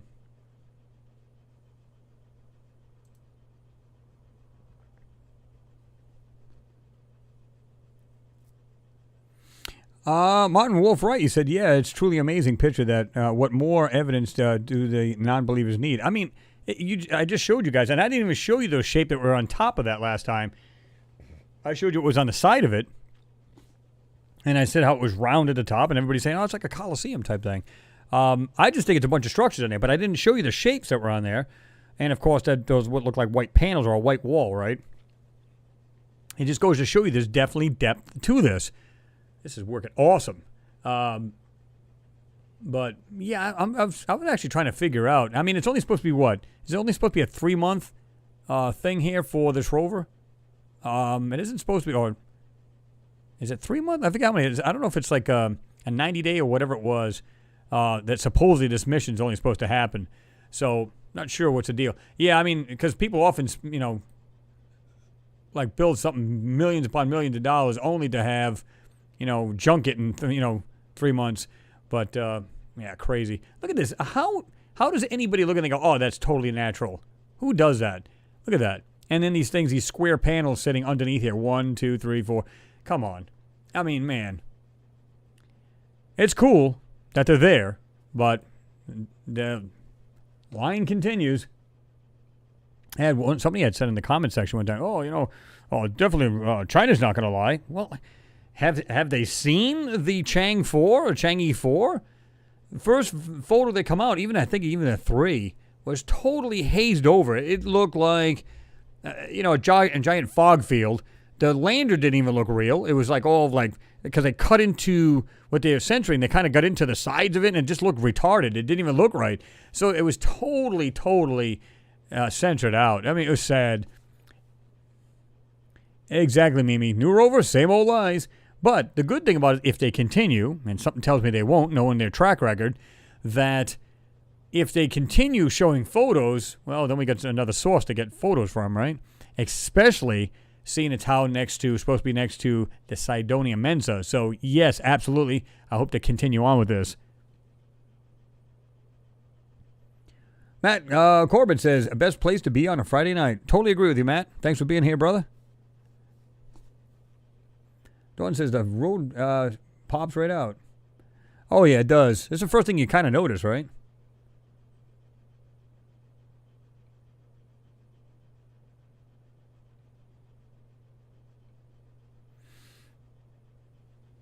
Lots of Crafts says, hello, I'm back. Hello, Lots of Crafts. How are you? Glad to see you back.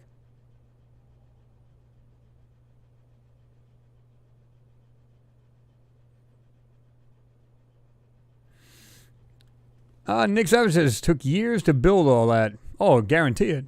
Almost guarantee it. Marcus Peters, what's going on? He said, good morning, Chris.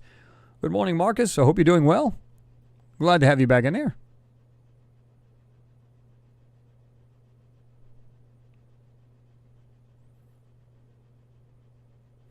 Alien Views, you said it could be a pre-existing deposit on the lens from entry. It could be, but it seems like they pop the second that thing drops off. Now, it may be due to sunlight or light, maybe, because it's now between them. But like I said, it's just weird the way they look. It's like you don't see it at first when that thing starts to descend. All of a sudden, they're all over it.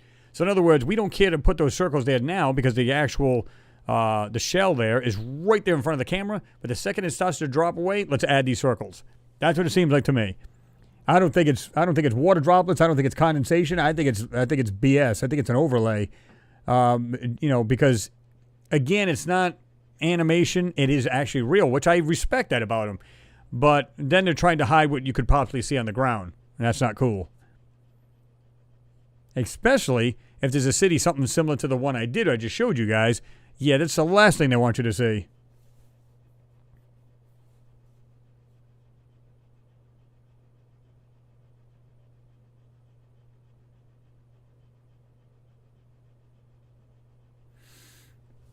Pat Owen says the info about the SSP is mind-blowing. All our secret bases on the moon, Mars, virtually all planets in our solar system contain bases. Well, even if they don't all contain it, it doesn't matter. There's a lot more going on than we know, right? And we're just getting like these little bits and pieces here and there, and that's what we're going off of, which is good, but, of course you'd want a whole lot more, right? The Awoken One, what's happening? Good to see you in there. He said, I am going to find a photo of the photo Chris showed of Mars, because I think in one of those structures you can clearly see steps in the long structures of the photo. Oh, but I need a closer look. Are you talking about the Awoken One? Are you talking about the one of the... Oh, you're saying of Mars, showed of Mars. Okay. I thought you were talking about the one on the moon where I had done the last one. And you guys are right. Somebody was saying about on the left-hand side of that photo, it looked like steps going up. Absolutely, I agree with you guys, because I looked at it again, and I seen those, but didn't mention them. But when you guys said that, I said, I didn't even look at it like that. I just saw these things there was one behind each other, like they were in a row. But they do actually look like they actually progressively go up. So I said, well, that kind of does make sense. They actually do look like steps. And more than one of you guys had pointed that out, so that's awesome. And you guys think I'm the only Hawkeye here, huh? I don't think so. Let me see. Somebody just showed something. Oh, there it is. Mayor Ollie said 90 days, then goes on the dark mission. Well, on dark mission. Yeah, exactly. It's like they'll just go... I don't even think it'll take that long, to be honest with you. They'll do the same thing they did with, like I said, the Chang'e 4 or 3. It's like, we're having issues with the Chang 3. Oh, there's something wrong, blah, blah, blah, blah. And everybody flagged BS on that because they can clearly hear it pinging, so they knew it was fine. And then, of course, the Chang'e 4 being in the south pole of the moon was totally BS. That was, they showed a photo of that, and I almost died, almost fell off my chair laughing because it was that bad of censoring. And I'm going, how do they give this to the public? And the public go, yeah, that looks great. That even their own people are going, come on, guys, what gives? Just like everybody else around the world. I don't care if you're, space agency is ESA. I don't care if it's the, Chinese. I don't care, India. I don't care who it is. I remember when India sent up their mom probe, the orbiter, and when they went up there, they were like, oh, yeah, we're going to show you fantastic pictures. They showed, maybe 6 or 9 photos. Psst, it's the last you heard of it. Never heard another word from it. Done. Everybody's going, and you can see, I went on their page. I don't know if it was on Facebook or what it was, but they were going, hey, where's these high-quality photos you promised us? These were their own people asking them this. They never did answer them. That was it. Kaput. Done. It's like, listen, we gave you guys a little bit of eye candy. That's the end of it. That's the last you're getting of it. I hope they don't do the same thing here. Even if it is NASA dabbling in these things and messing with them as per usual, I hope they keep doing it because then it gives us 2 sources to look at these photos. So I hope they so NASA representative, whoever you are, yeah, go ahead and keep doing that, will you? Ryan Norton, what's happening? Welcome, friends. Vacationing in Mexico. Man, you had to show tacos? I'm hungry now. Anybody else hungry? All right, let's all head down to Brian's area. Let's go get something to eat. Okay, Mags, have yourself a great evening. Much love to you. He said, have to sign off. PSA, meds make me sleepy. All the best, Chris, and all the Hangout. Take care all. You do the same, Mags. Be careful. Be safe. We will see you soon.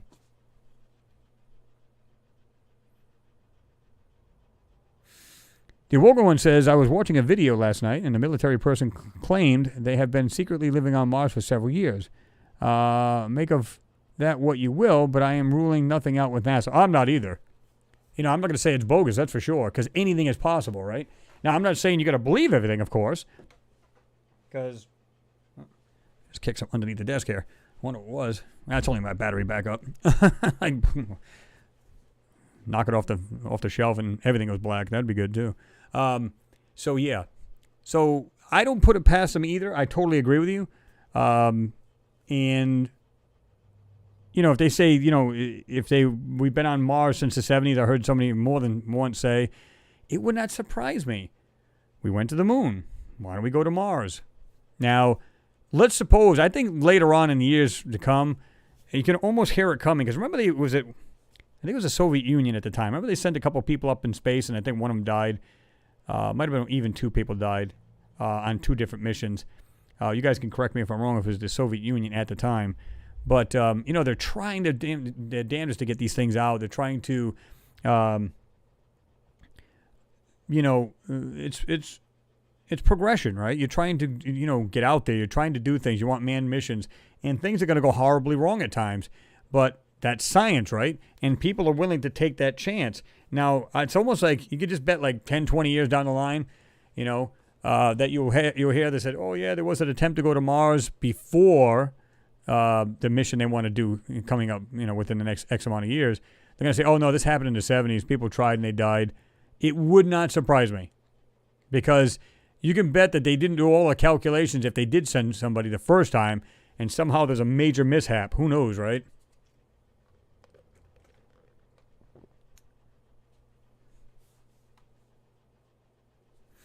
Oh, let me see.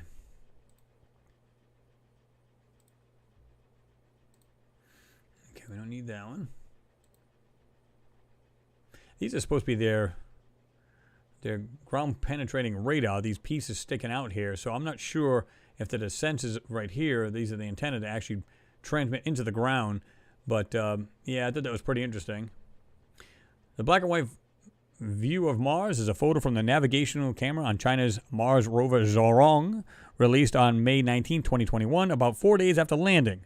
The ramp to the Martian surface from Zhurong's lander is visible, as are two subsurface radar instruments on the rover and the Martian horizon in the wide-angle view. Yeah, wide-angle fisheye, that is. Why use this crap? What's with the tactics? Just show the photo. I mean, just do a normal photo for us. That would be great. But can't do that. But, yeah, I was actually shocked that they use, you know, solar on there. But it makes you wonder if they don't go, well, no, something happened to, you know, we had another dust storm and it killed that one. And it's actually got dual power. It's actually a nuclear-powered one, too. So they can just say, oh, yeah, something happened with the solar panel, so therefore we can't go on. And yet they just go, okay, we made it look good.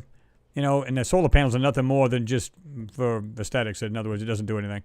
It's just crap. And it's actually nuclear.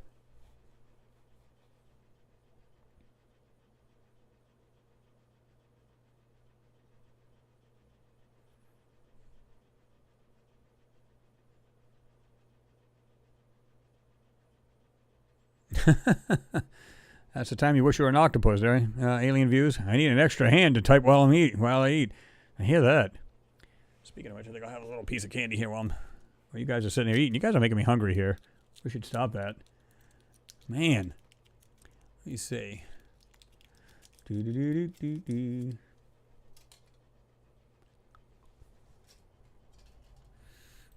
Now, this is what I was talking about before.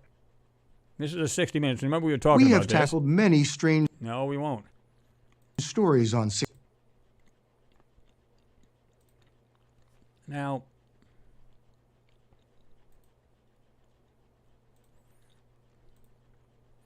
Yeah, I had it set up to watch it. I just haven't watched it all.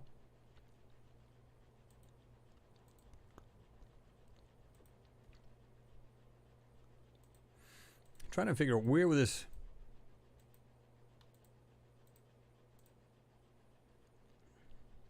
Yep, some of these senators are in it. Getting there saying, hey, we need to find out what's going on. Let me do this. What I found interesting about this was that when it shows this one here, why is this thing flashing like an airplane? Think about this a minute. They have their normal their strobes, their identification strobes, on the bottom of our regular aircraft, our normal airplanes, passenger planes. Why is this thing doing this? Or is it just because it's actually sensing this craft with the infrared or night vision, and it's just having that weird, kind of anomaly to it? What do you guys think of that? What do you think is causing that strobe kind of effect at the bottom of this triangular UFO?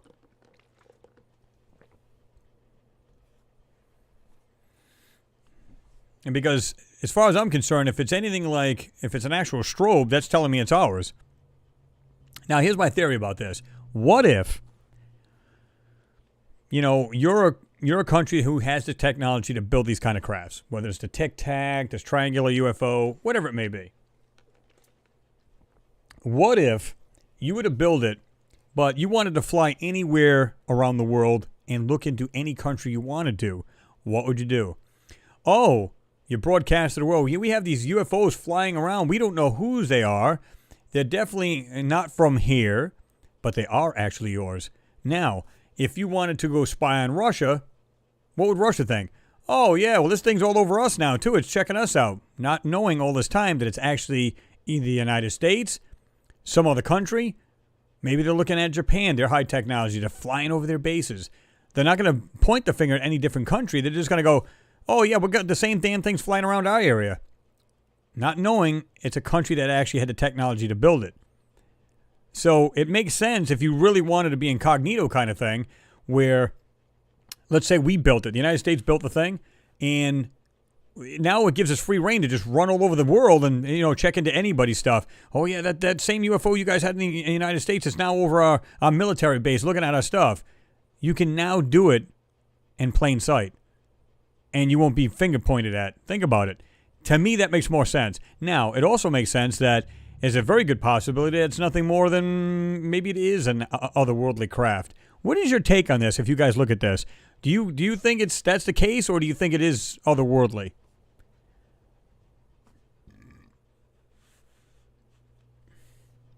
Well, that's what, excuse me. That's what I was trying to think too, Brian. Now, is it possible that it's the way that thing's kind of cocking, and somehow is a light reflecting off maybe from the ship that they were filming this thing from? Is it possible it's kind of like glaring off it and kind of like that mirror thought, kind of thing going on? Like it's like just kind of flashing like that? This is the reason why I'm asking, because, I found that kind of strange. The way that thing's pulsing like that. I don't know.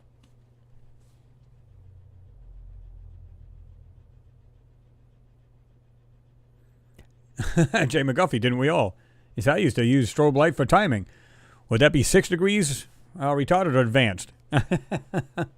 Absolutely. Oh, man, I guess showing my age, too. Not good. The Humble Pie says, but not all crafts have the light, just some. True. So I'm wondering, though, if this particular one is something that's ours. I mean, we had the TR-3B. We had different spacecraft. We have weird-looking things flying around. How do we know? I don't know.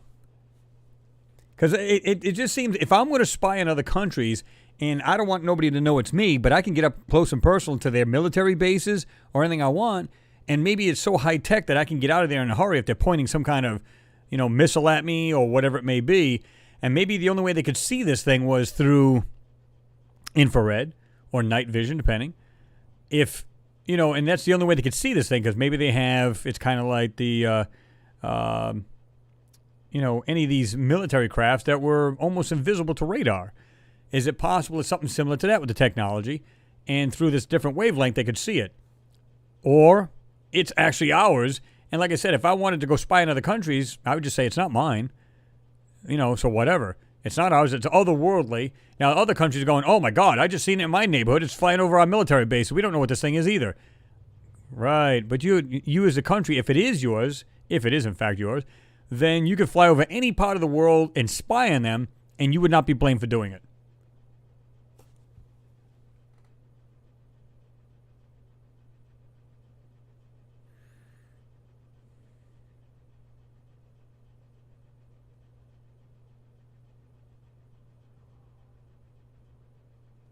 Yeah, I seen something similar to it, too, a while back, MG Toe, now that you mention that. He said, this 60-minute story is not new. I saw the film over 2 years ago on YouTube. Now, I'm wondering, though, if it was just slightly different, though, because it seemed like it's got some different parts to it that seem newer. Or have you think it's exact same thing, MG Toe? Alien View says, I've done distributor points. I have, too. Remember the old match cover trick? Oh, yeah. Instead of using the feeler gauge, remember that?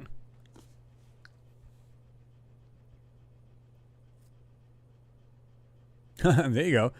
By the way, I like your avatar. Is that where you got that from, too? I said maybe it's being zapped and its shields are holding. That could very well be. Maybe they're hitting it with laser. Pete Ferrero says, where's the heat signature? Great question. Absolutely. But maybe we've perfected anti-gravitics. And we don't need a propulsion like that. Think about it. Unless they looked at it at a different wavelength and they can see like the effects from it, maybe. I don't know.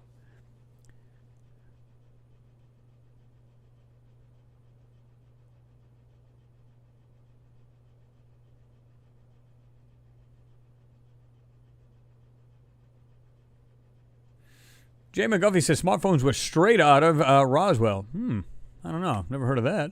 I mean, is it possible? Sure. Technology, right? Gets handed down. Mimi Rex says, I'm taking off here, Chris. Thank you for the hangout. Good night, everyone. And sleep well. Good night. All right, Mimi, have yourself a good night, good evening, and have a great weekend. Be safe. Glad to have you in here as always, and your support. Thank you. River Squid says, apparently the triangles ones are the elite vehicles. Well, that could be. I mean, it's kind of like if you build a multiple of these things, if they are ours, and I'm not saying that they are with any kind of definite answer or, nothing definite. Is it possible? Sure. That they're all ours or they're none of them are ours. But how would you know the difference? I wouldn't be able to tell.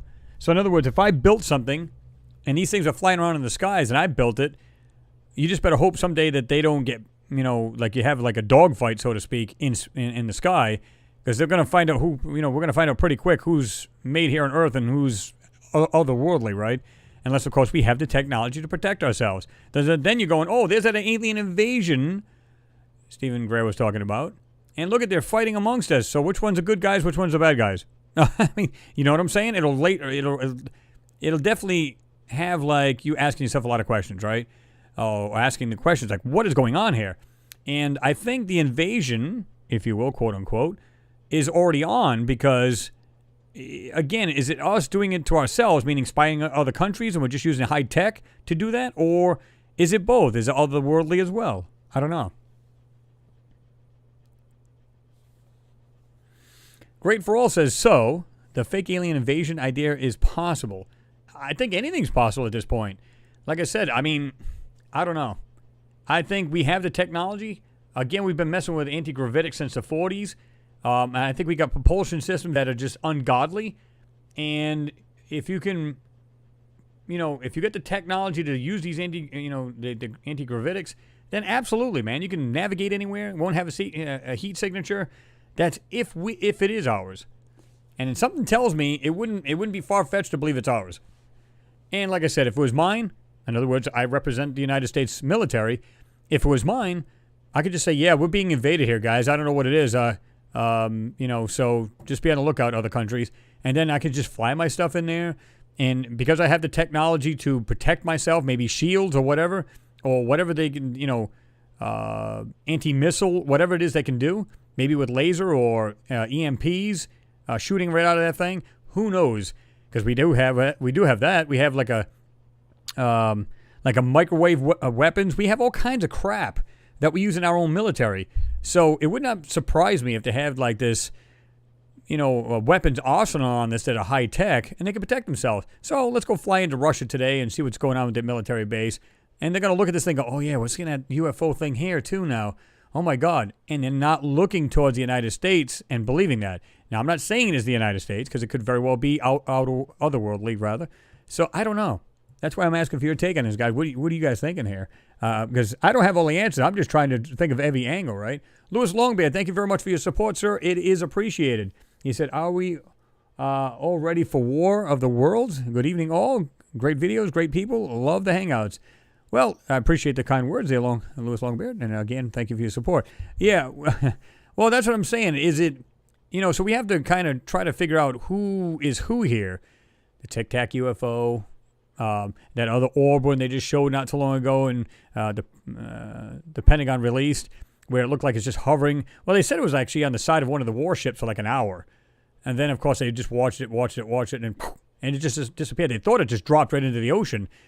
Not one splash of water come out. So is it just possible it went into another dimension, just literally disappeared and didn't actually drop in the ocean? Or did it actually? Who knows, right? And it's always this night vision crap. Nothing's too clear. Like, here we go. Perfect example. Come on. Let's see this thing in the daytime, so we can actually really see what these things look like.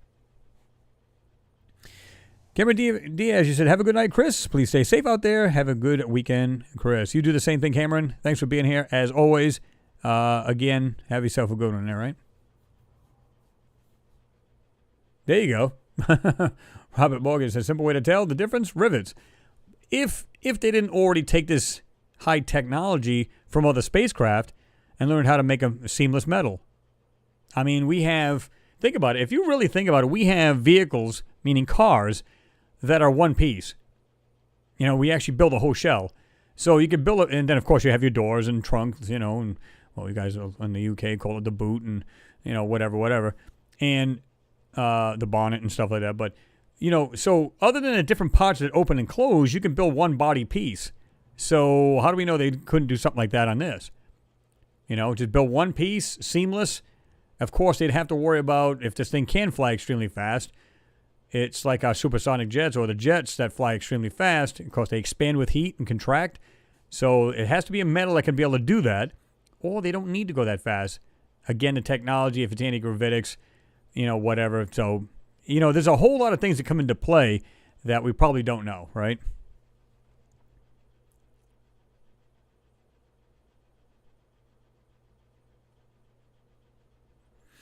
Kenan says, the brain is like a muscle. When it is in use, we feel very good. Understanding is joyous. Well, yeah, I mean, it's basically a sponge, right? Just suck up that information. Gotta love it.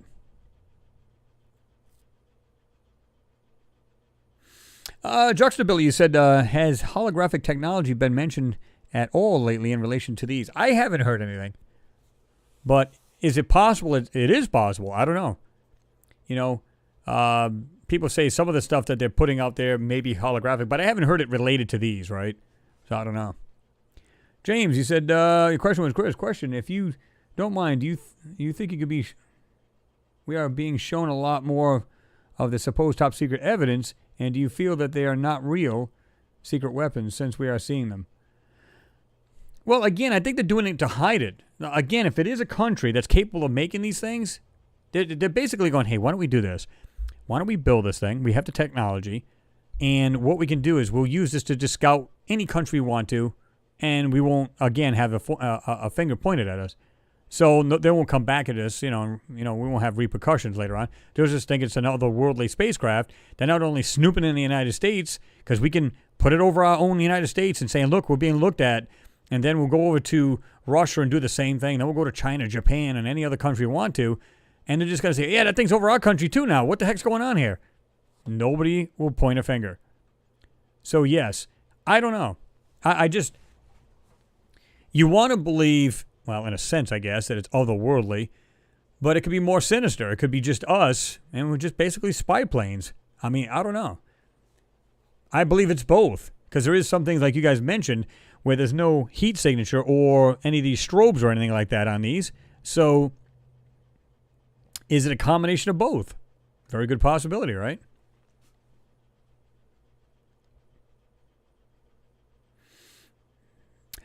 Pete Ferrari said if there's no heat, then the heat-seeking missiles are useless. Absolutely correct. Unless, of course, you can see this thing. In other words, if it's on a different wavelength, you can only see it through infrared or whatever, or at night, you can still blast it with laser, high-powered laser or some kind of EMP or some kind of microwave cannon type thing. I've seen them things used, man. They're brutal. I think I've mentioned this before a while back, where they had it on a Humvee, and it looked like a flat satellite dish, right? And it was just kind of like they can lay it down in the bed or they can just prop it right up, facing straight out in the front of the vehicle. And they had some people probably about 100 yards away.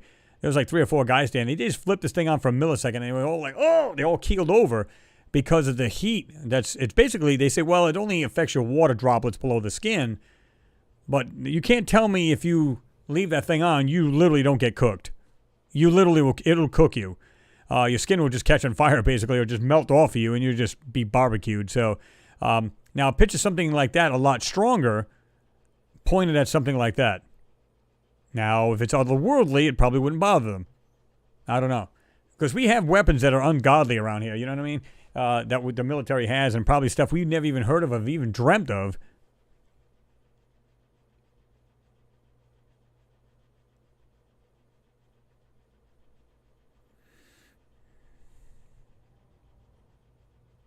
Brian Norton, great question. He said, Chris, when are you setting up dinner in West Virginia? He said, would be cool to meet the regulars. That would be pretty interesting, wouldn't it? Kind of like a nice little conference hangout kind of thing going on.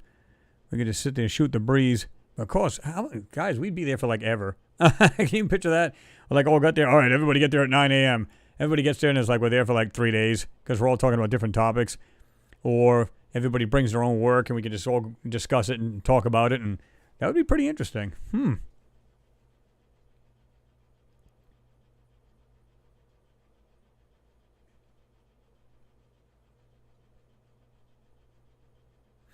Bush Corey, good night. Have a good one there. Good to have you in there, brother. Be safe. Have a good weekend there, right?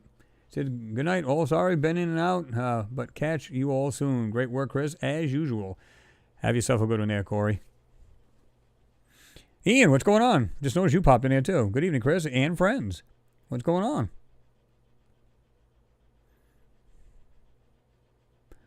Let me see.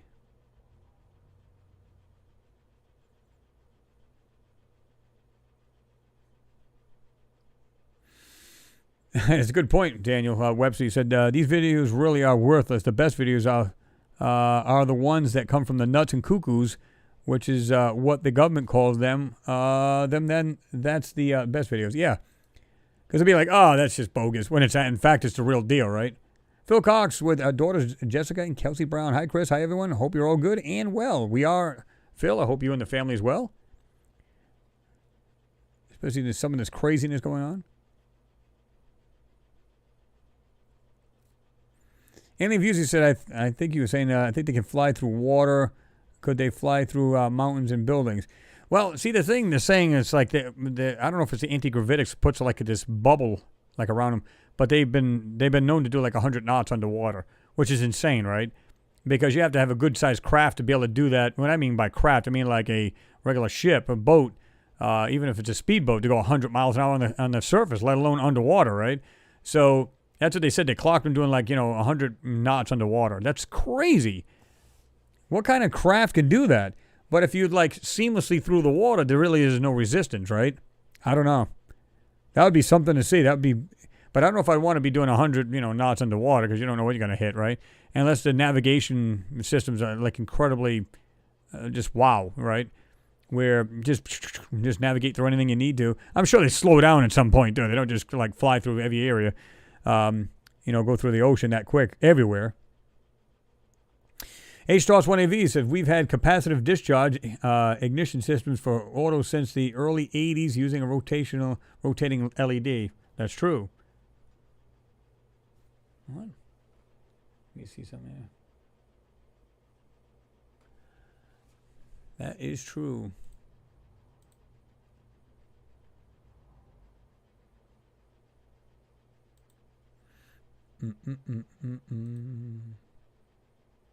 Yeah, these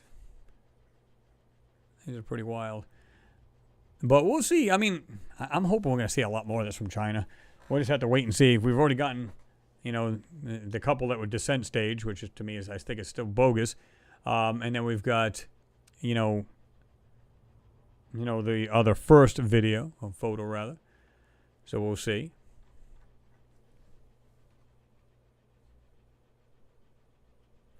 Yeah, they had something like that years ago, didn't they, Alien Views? He said the Tic Tac was 17 years ago, suppression. Could very well be. I mean, we've had things, all kinds of weird crafts throughout the years anyway, right? We've seen this before, so it's nothing new. But I think, a lot of people go, why are we suddenly being invaded? We're really not being invaded if you really think about it. I mean, just more and more people have cameras. They're just watching the skies more. And we're starting to see more and more of this. And, of course, the government's acknowledging it too. So therefore, there you go. We're just starting to see a lot more of this.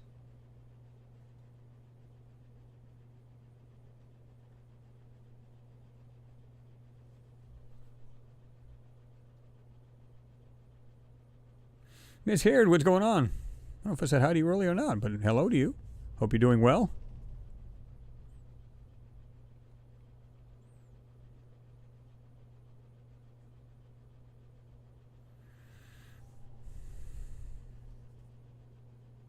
Mancoon Cat says, I can feel the force and I'm in the UK. The force certainly is strong. Oh, yeah. Hudson Kraft says, before the pandemic, I had dreams about it for years, and now those dreams have stopped. Well, I've also dreamt about UFO invasions for years, specifically UFO disc and red ring lights. I don't know if it's supposed to be under, but it just kind of stopped there. Underneath, and a huge amount of UFOs dropping into the ocean in England, and also round drone things that open up dream. Yeah, I mean, I think it's more and more this gets put out. It's like I said, it's kind of like snowballing, isn't it? It's kind of like it's starting to build up momentum. We're starting to see more and more of this. More and more countries going to Mars to see a nice dead planet and just discover all that red dust and beautiful little rocks. And it takes, 5 countries to go there and just to see if there's any water on Mars, or maybe any kind of ancient microbial life. We've got to have at least 5 countries, especially the ones that have orbiters and can't even get on Earth. I mean, I'm sorry, when I say the Earth, I mean the ground. Get down to Mars, and, so, yeah, they need an orbiter to actually detect that too. But, of course, they give you reasons that, that particular craft from that country is doing this. They're taking, readings from the atmosphere. Well, I thought NASA already did that. They did it with the Maven spacecraft. Went through the lower atmosphere and sniffed the atmosphere. They know exactly what it's made of. So, but let's have another country come up there, and they'll do the same thing, by the way. And it just goes on and on and on, the lies and the BS. Now, is there any truth to some of that? Sure, I'm sure there are some. But what I find interesting is that, all these countries, Russia, China, India, of course, the United States, again, it's just like every time you turn around, somebody else is going there. Emirates is up there. Everybody's going there for what reason? There's nothing there to see. The dead planet. It's like going to the moon. It's like, how come every country, this is a good question for everybody, and I just thought of this myself. Why isn't every country going to the moon? Now, we do have China, and we have the United States. Okay. Why is everybody going to the moon? Because they've pretty much seen everything on the moon probably by now, so it's not a big deal to them, right? So, but they still haven't all gone to the moon. It's a dead planet. Well, not planet, but moon. It's a dead body, right? Kind of like what Mars is. So what's the big deal?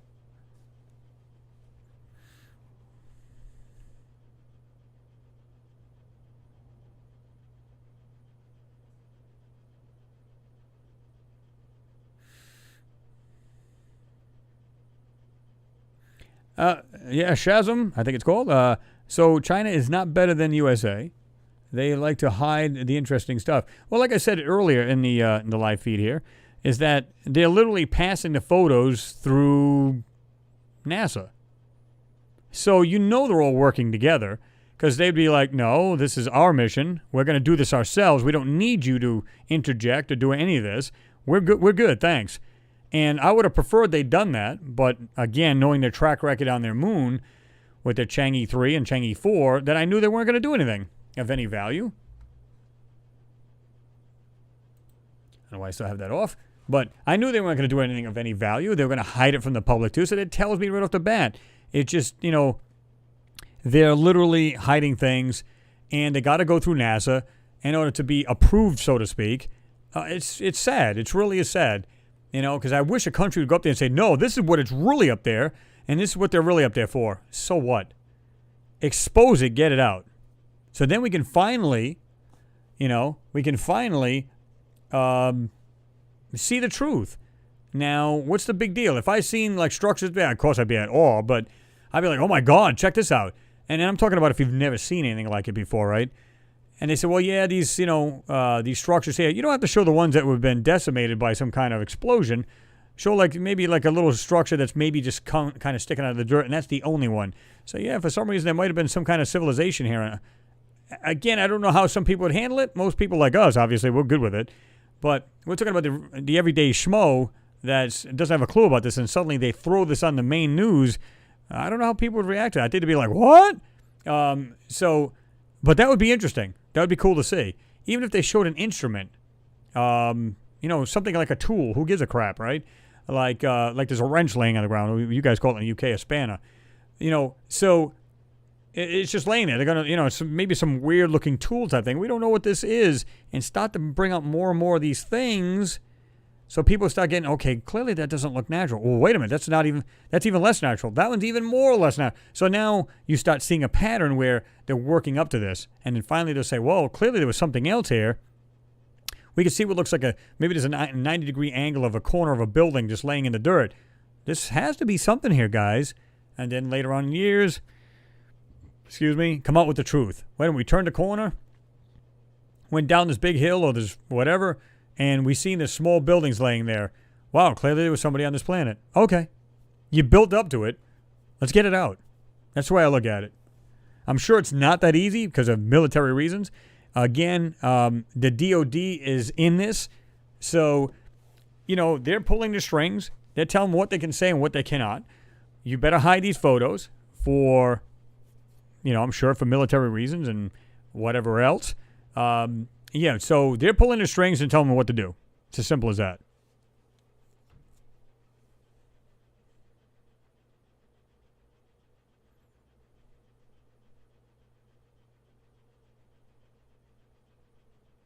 There you go, Alien Views. 200 people on Zoom. Man, that'd be one heck of a conversation, wouldn't it? That would be interesting.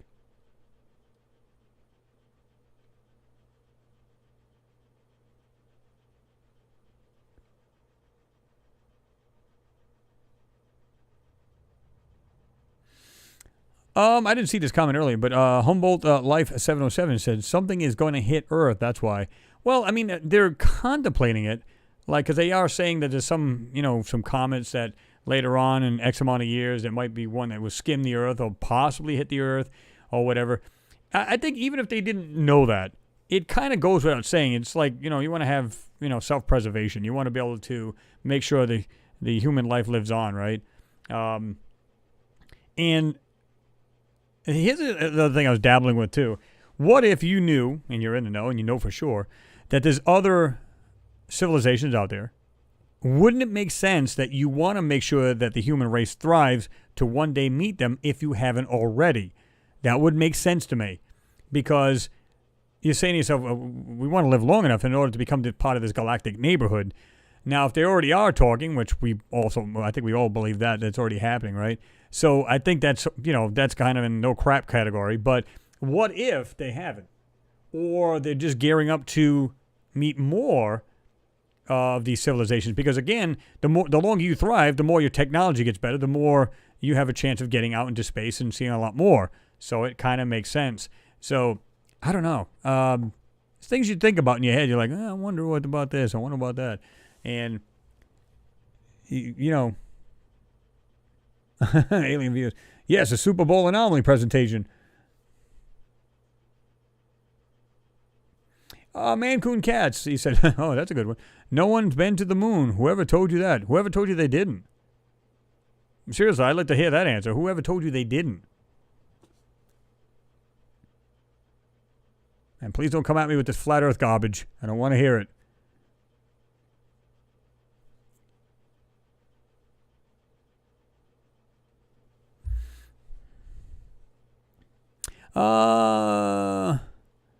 Alien Views, he said the aliens might have saved us already. Well, I mean, from what they're saying back in the past, ancient civilizations, where they say that, we were actually created, our DNA was modified to be who we are today. Of course, we've evolved from that, and we don't know if they actually come back every now and then and kind of, modify us a little bit more. Who knows, right? Or we're just off to our own start and we're going to just do our own thing now. But, you can almost bet we've definitely had, we got like a relationship with these aliens already. You can almost bet on it. If we've been to any other place like the moon, Mars or whatever it might be, then you can bet that we've met some of these alien beings, or they've already met us. One of the two. And again, they're probably saying, listen, you guys got to straighten your act out before you can even be invited or at least welcomed into the galactic neighborhood. So, yeah, you better straighten your crap out. And let's say we have not. We haven't met one alien yet. You can bet we're banking on it, and this is the reason why we want us to thrive. And, of course, like we were talking about earlier, that if the planet gets hit with a rock and it's something that'll like basically decimate the planet, we need to be on another planet to make sure that doesn't happen.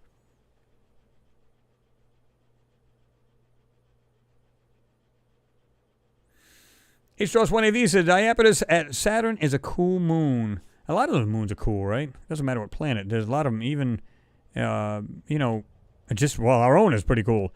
But when you see some of these other ones, it makes you wonder, are these things actually natural? Really?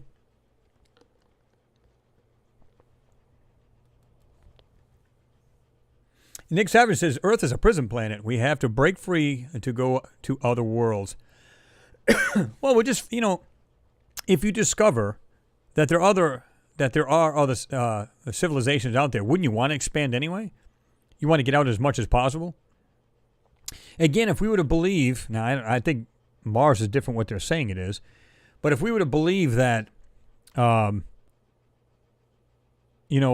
Mars has a lot less gravity compared to Earth, kind of like the moon almost has virtually none, then it's an easily jumping off point to go to other planets. This is the reason why they want to use the moon so much. They want to make a base there, and then we can go there we can have like a fueling station up there, right? So we just have a reusable rocket go back and forth to there, and all we have to do is bring the fuel to the moon, which is kind of weird because you're using a fuel expenditure just to get the fuel there. So I don't know how that works. But if you can actually get to make the fuel from helium-3 or the water and anything else you can make it from, then you can make the fuel right there on the moon, and then it's a perfect jumping off spot. How much thrust and how much fuel do you have to use to get off the moon, right?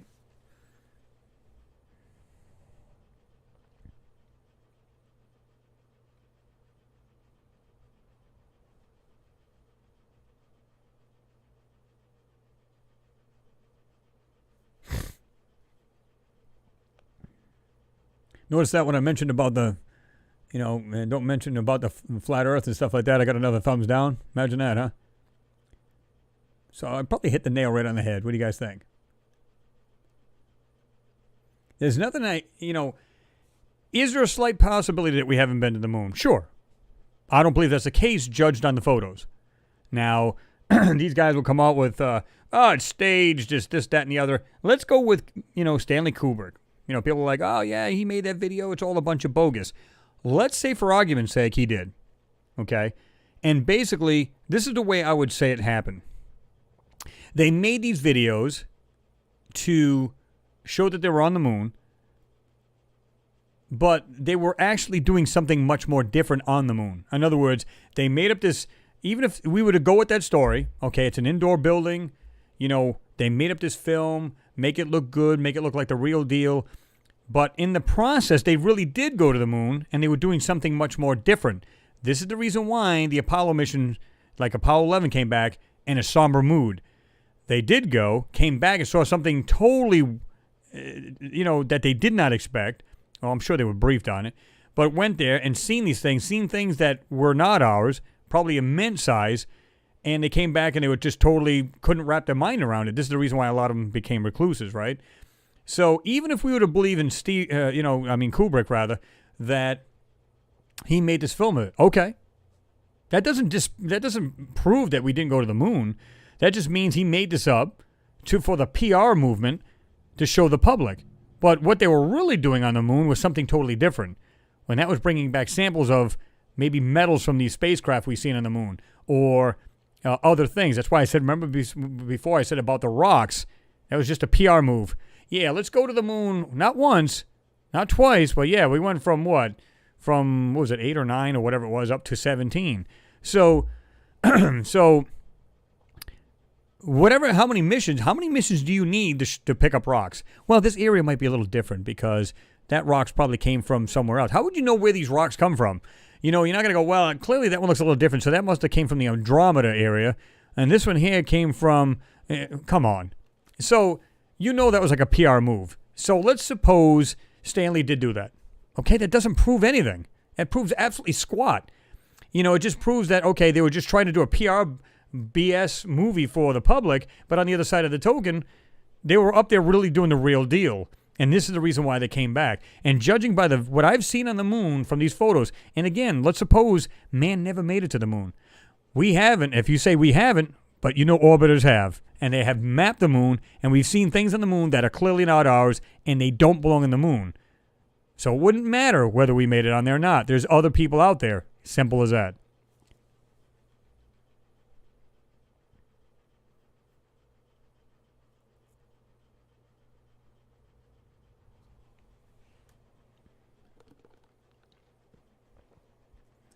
Mancoon Cats, he said, that's a good possibility. Listen, I have no idea. I should say I respect any ideas that people have that maybe they don't believe it.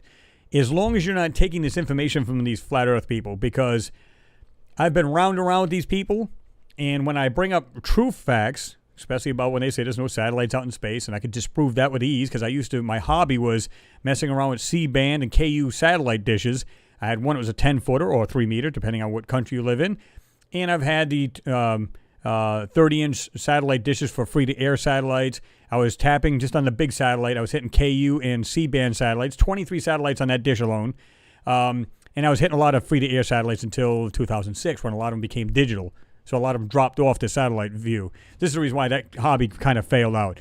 But they can claim, oh, no, those are just right here on Earth. There's antennas right here. And well, really?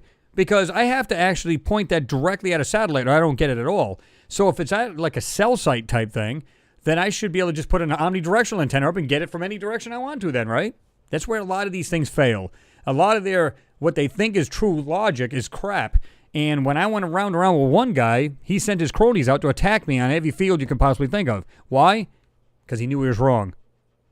And they would just try to do everything they could to attack me to get me off the channel, off their comment section, because they didn't want anybody else seeing that and seeing logic on there, and that's what pissed them off.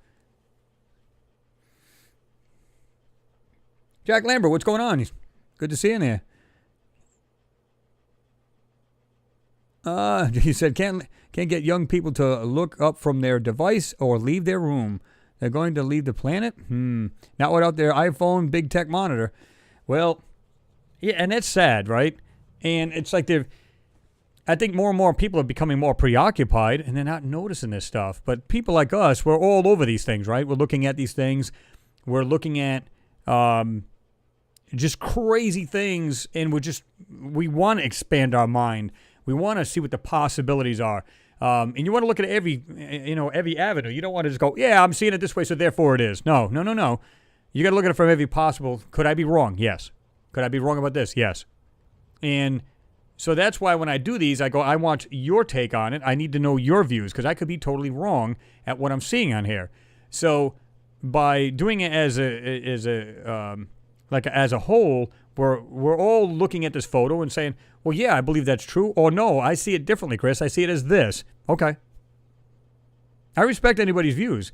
But as long as, and I'm, of course I was, I'm not attacking Mancoon because if they truly don't know, then I'm okay with that. You know what I mean? But as long as you get your information off a decent channel who knows their crap, there's years ago where I looked into that flat earth crap and I was just like, well, man, maybe it's a possibility. The only thing I thought was logical about what they said, and I still say this today, but I actually have a hypothesis about it, is that when they say, well, you notice how when you go out into space, they never have a forward camera face, and they would have it down at the rocket, and you never see outer space. Well, two things. They'll want to make sure that these sections, these rocket sections, actually deploy correctly. So therefore, they got a camera looking down. Now, as far as the front facing, there's really not much to see into because it's so bright on Earth, you won't see anything out there anyway.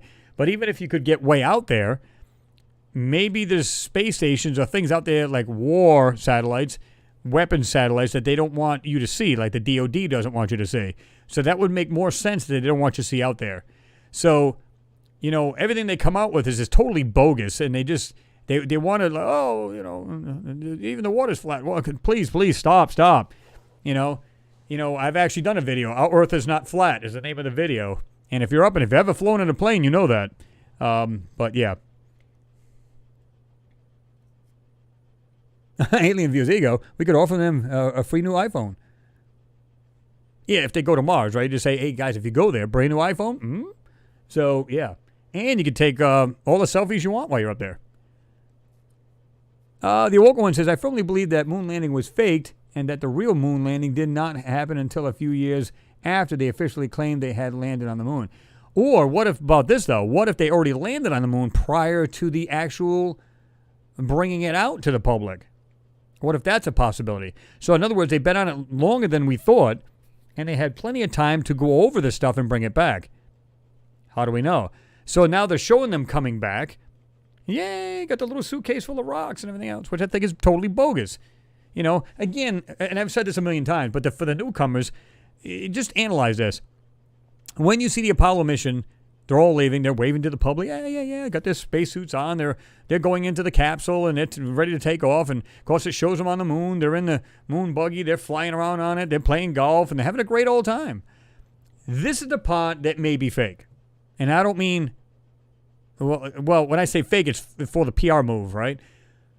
Because when they come back, what we've seen on the moon, these astronauts doing is totally different in that press conference where they, again, it looks like they lost their family in a car crash. Totally somber, kind of like, oh, yeah. And when they were asked about, did you guys see the stars? Stars? They're looking at each other doing this. So I didn't see any. Did you guys see any stars? No. Wouldn't it be the first thing? Oh, wow, this is beautiful out here. You know, you'd be looking up, wow, look at the stars. It's so clear. There's no atmosphere to distort anything. And yet, never mentioned, never seen the stars. But, again, if they're in daylight, you know, the sun's showing on the moon, it could be highly reflective. And, of course, it's like daylight here on Earth. You would not see the stars, right? Because you don't during the day. Now, at night, obviously, you know, dusk or dawn, you can start to see the stars. And then, of course, it's pitch dark. Of course, you can see them. But you would still think you'd still be able to see them, especially if they're closer to the Terminator line where it starts to get... And you know they've been there for, like, what were the missions? Like 2 or 3 days, guys? What was it? I think it was like 2 or 3 days, some of the missions. So if they're up there, they've seen day and night. So clearly they've seen the stars before they went to bed or whatever. Oh, yeah, look at that. You know they did, but yet they didn't care. Something else was, you know... preoccupying these guys, and that was it. They're looking going, man, you know, look at these things we were sent up here to look at. They were probably there to get some kind of technology out of these things. Maybe, you know, if you can, get like a piece of the material, the metal or whatever. Look at the structures that are on these moons. I've shown things that look like miles long, friggin', you know, look like a capsule laying on the ground or the surface of the moon. What the hell? Like I said, even if we were to believe that we never set foot on it, I'm okay with that. But the lander's been around the moon, and we've seen plenty of things in those photos. That alone tells me there's other civilizations out there. That's what makes me believe when you look at these moon photos, because I've got lunar anomalies and beyond, you can see them moon videos where I find all kinds of crazy things in those photos. Trust me, we're not alone. And we did, in fact, go there. Just based on those photos with the astronauts and... based on what we found in these photos, yeah, there's no doubt in my mind that they've been there.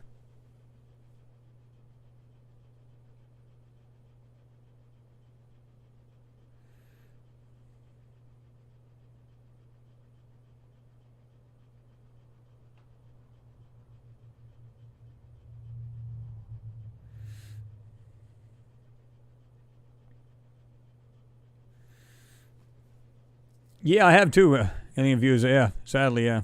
But I won't tell you my age. Oh, anyway, you said you saw the moon landing July 20th, 1969 on TV.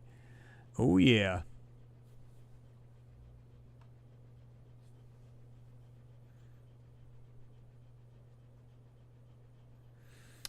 Sharon says, that's not right, Chris. They don't use the cameras for anything technical.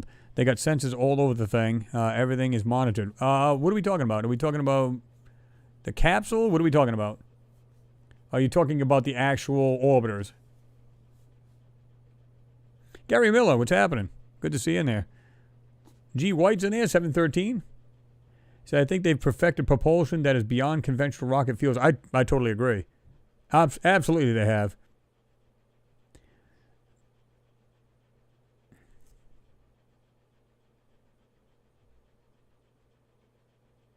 Tom Saracusa, what's going on? He said, hey, Chris.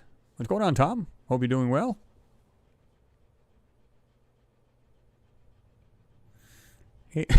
Anthony Views, he says, will there ever be a commercial trip to the black hole? God, I hope not. I won't be taking that trip. It's hard to tell what you'll find in that. If you don't get ripped to pieces first. Of course, they are coming out with new, hypotheses about those too. But I remember seeing one that was an immense black hole is literally ripping a planet apart. So, yeah, that's probably you don't want to go there. Oh, okay, man. I didn't know what your thinking was, or your mindset, and I don't mean any disrespect to anybody. I just want it's just when they start saying things, and I've ran into this many times, where people say the moon was fake, and right off the bat they're flat earthers. So, that's why I kind of it was like a knee jerk reaction when I seen you say that. He said, "No, Chris, I am no flat earther. I already hit the like button, buddy." Well, I appreciate it, but you can understand where I'm coming from, right? But sometimes, I don't want to attack anybody who's like that, because here's the thing. If they're willing to say, I could be wrong, if you were, in fact, let's say you were one, and you said, I'm just not sure. I don't believe we've been there. This is what I've heard. I'm going to tell it like it is. From my point of view, these guys will try to, it's ridiculous. You literally, as you're watching one of these videos, you can actually, brain cells just start disappearing. They just die on you instantly. So you got to, wait a minute, I got to get off this before, yeah. So, yeah, you're better off not to even be associated with stuff like that. It's just absolute BS. Some people now say, I think the moon's flat. Sure it is. Sure. So when you look through there, on your telescope, every other planet out there is actually a ball, or pretty close to it, right? Spherical. And yet we have a flat moon and a flat Earth. Whatever. Okay, if you believe that.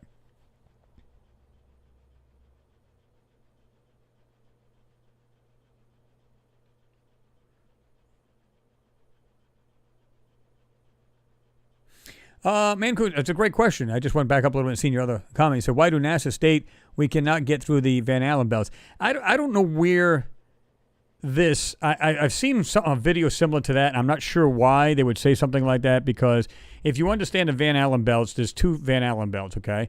At times, depending on the solar... activity, you have three Van Allen belts. But they also know that they can go through either the North or South Pole where they're much thinner. So you do not have a problem with Van Allen belts, okay? They're usually around, they're nowhere, well, they're a lot thinner near the poles, so therefore they know to go out through the pole area, and they don't have to worry about that. And even if they go through it a little bit, that's very temporary. They're not in there for hours and hours and hours on end, right? So you can get up to 3 Van Allen belts. A lot of people don't know that. The ones that are spouting this flat earth BS, they don't know that there's 3 Allen belts at times. Oh, you can't get through those. Who told you that? Of course they can. You can literally fly through it. Of course, it's not good for you. It's dangerous for you to do that. But that doesn't mean that you can't.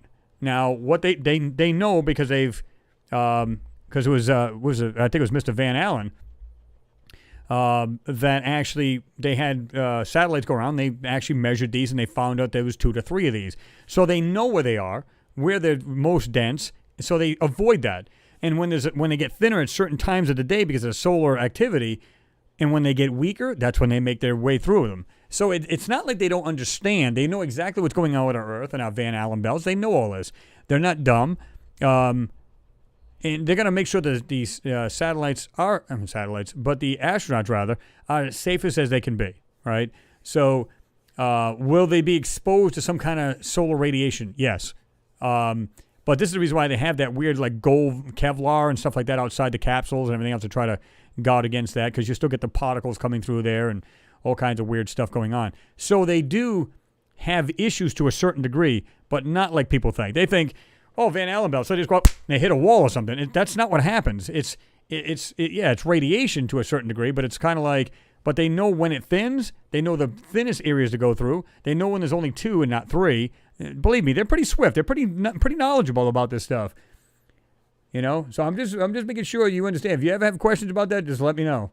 You know, do I know everything? No, but I do know that, you know, I've done my homework on this stuff because, like I said, I actually entertained the idea, and I don't mean I believed in it, but I entertained. I was like, flat Earth, man, I don't really, you know, because it was like always like real small in the background, then all of a sudden it's blowing up now. Oh yeah, it's crap, and it's like I don't know where. And then people are following these people like they're the Messiah. It's like, are you serious right now? There's actually people that believe that? I believe, you know, I thought that died off in the medieval times. What is going on, man? You know? I don't know. It's like, what's going on, Six? Haven't seen you in a while there. Good to see you in there.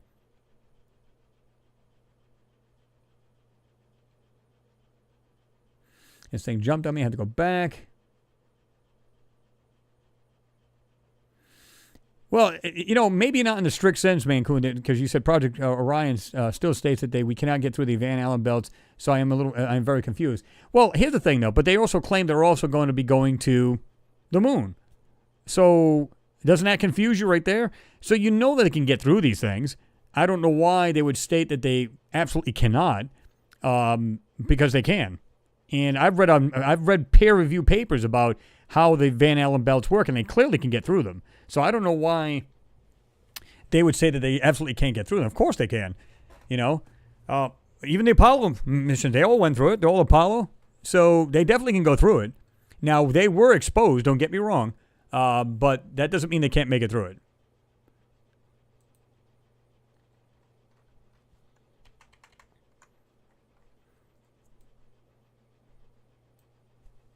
Yeah, if you want, just read up more about the Van Allen belts. It'll tell you about that and how it is dangerous for astronauts and stuff like that. Absolutely. But again, they try to go into the weakest parts of it where there's less solar activity. So this way they're a lot thinner, and they know exactly what you can go even thinner. So, you know, they know what they're doing. And again, I don't know why they're getting videos where they say, "Oh, we can't make it through." It's almost like they're trying to make people's mind go in reverse. Like, we've done this already with the Apollo missions, and yet, oh, we can't do it. Clearly, we can't do that. I don't understand. I'm confused. I can understand why you would be confused. I don't get that.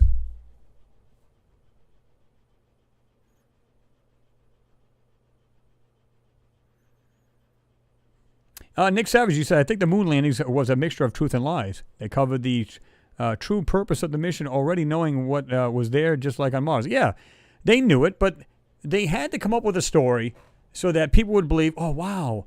Because, you know, every astronaut wants to, risk their life and limb to go get rocks and dust. Absolutely.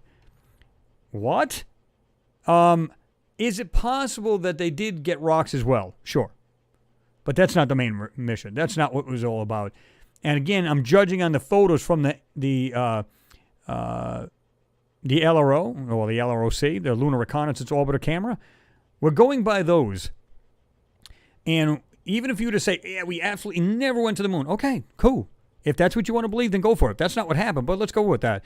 It's still, there's enough photos from the Lunar Reconnaissance Orbiter to see that there are structures on the moon. They whitewash these photos purposely, like an overlay, but when you bring out the details and pop them back out, you can see structures, what look like spacecraft, all kinds of weird crap on that moon. So even if you were to believe we never went there, it doesn't matter. We are not the only ones in this universe.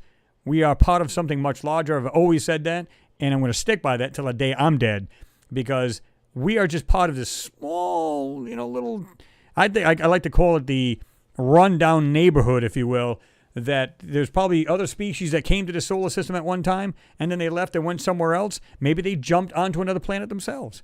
Maybe one of these planets in our solar system had a pending doom, like Mars, or maybe other planets were more lively and they died along the way, and now they don't have any more life. Like we got runaway greenhouse on some planets, and they just said, well, okay, we're out. So they jumped to another solar system or jumped somewhere else, and they've done this in the past. How do we know?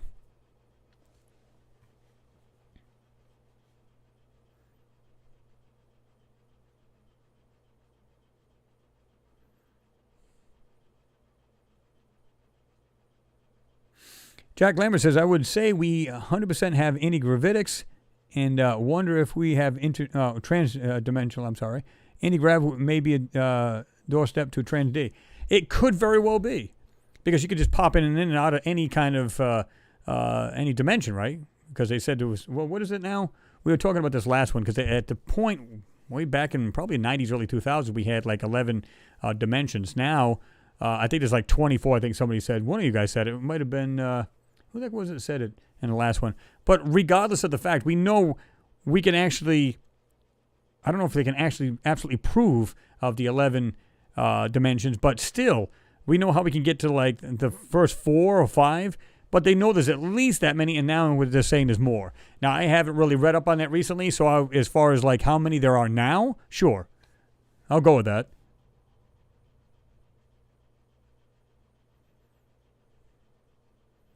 H-Dross1AV said Van Allen belts are not an issue. Otherwise, all of the interplanetary probes would have been fried. Well, I mean, they do insulate their electronics and everything too, right? Because they know that. But still, being out in, like you're flying from here to Mars. Now, don't get me wrong, you're getting away from the sun, but there's nothing to guard that spacecraft because there is no atmosphere guarding it. It's just like, it's just flying through space, so it's getting this constant radiation particles on it. So, yeah, it could have, like, doomed that thing a long time ago. And yet these guys were doing this back in the, what? It started in the 40s and 50s, I think. Maybe 50s. They started sending probes to, like, Mercury, Mars. Look it up. Look at the missions going to Mars. You know, a lot of the, at the time, it was, let me see. Well, there's a lot of failures there, too, right? I'm trying to think here. No, I think it was just the 2 countries. I think it was just, yeah. But you just look it up, the missions to Mars. How many missions to Mars? And it's just like, they had the Soviet Union going. Failed. We tried. We failed. Some of them never got off the launch pad here on planet Earth. Some of them would just go up in the atmosphere and they just quit working. But then some of them actually made it to other planets. And that was crude back then compared to the technology we have today, and yet they still made it to other planets. How is that possible? There you go, right? It's almost like they want you to believe, the public to believe, oh, yeah, we're just really in our infancy stage as far as spaceflight right now. We just don't have a clue. We can't get through the Van Allen belts. I'm going, what? It's almost like they're trying to fool the new generation that, yeah, it's very difficult for us to get anywhere right now, to even to get to the moon, like the Artemis mission is supposed to have. Oh, we just can't get, what? We did this in the 60s, for crying out loud. What do you mean it's a problem? You know? And even, like I said, if you want to believe that we never went to the moon, go for it. But, you know, we still had spacecraft that went to the moon. It's still around the moon. So why hasn't it been fried by now? Even though, because keep in mind, they're saying now we're still in the outer atmosphere. The moon is still actually in the outer atmosphere of Earth. It reaches out that far. So, and yet it's flying around the moon. All that radiation, if that's true, because you still got radiation coming from the sun. Plus, of course, the Van Allen belt to be closer to Earth. But still, regardless, it's just out there, orbiting around the moon. So you can imagine anything could go wrong, right?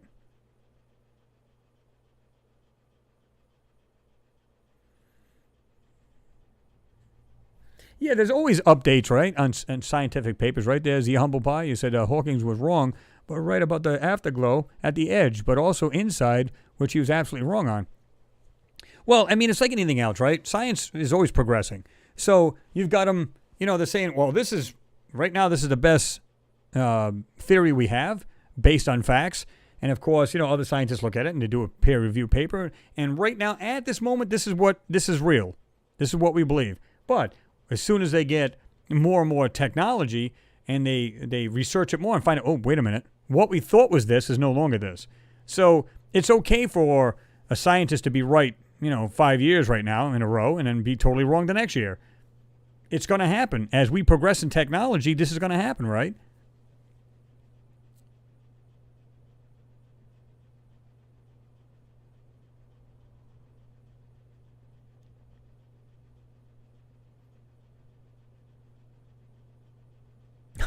James McClure.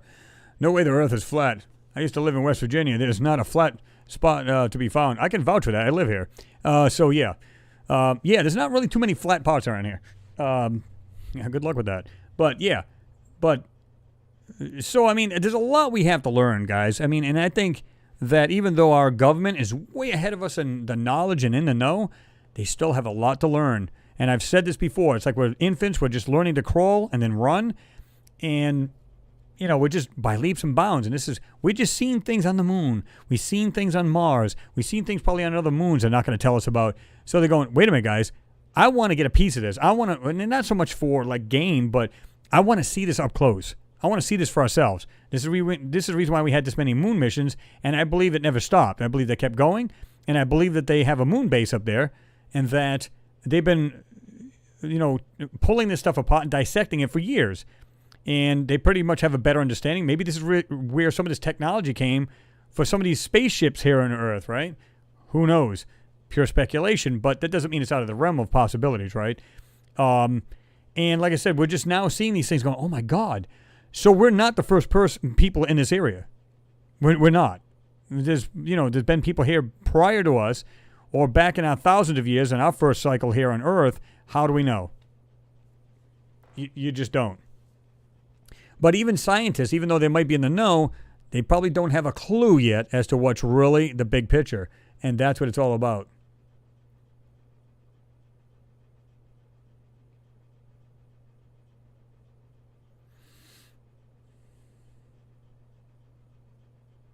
Oh, I didn't see Frack Centurion jump in there. What's going on, Frack? Good to see you in there.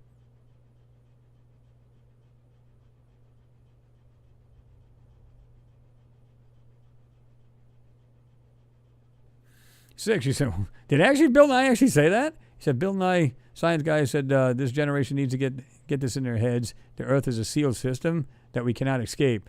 Well, I don't know if he means literally, but clearly we can. But I mean, as far as like life on it itself, it is basically an sealed system, right? But that doesn't mean you can't leave it. I never believe he's like a rent-a-scientist anyway. I don't believe him. He's like for little kiddies and stuff. Not that he's a total dumbbell. I just don't. Yeah, I'm not a big fan of him.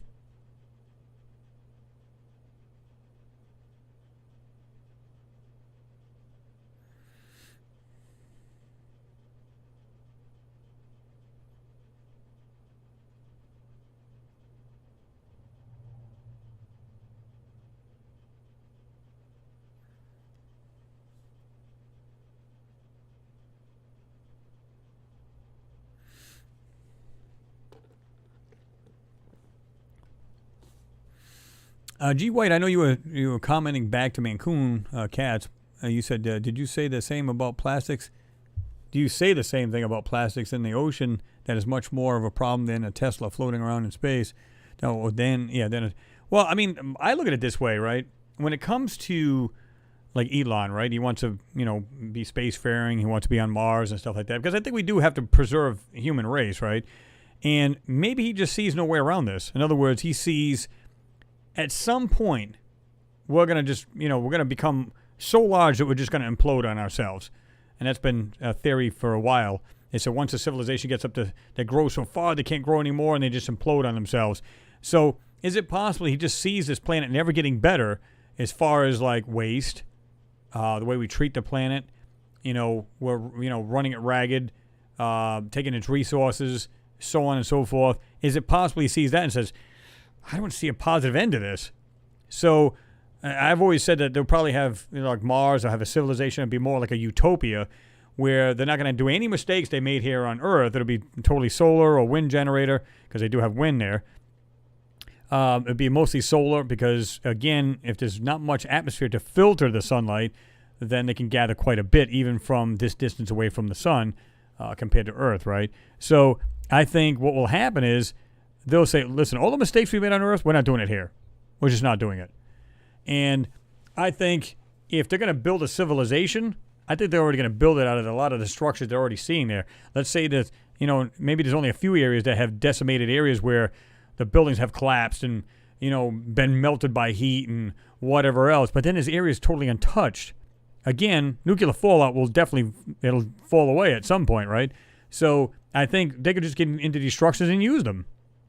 and rebuild them or whatever they have to do. They don't have to send a large 3D printer to make structures for the astronauts, although they may do it just because they're more modern and they can live in them with ease and, be good living quarters for them.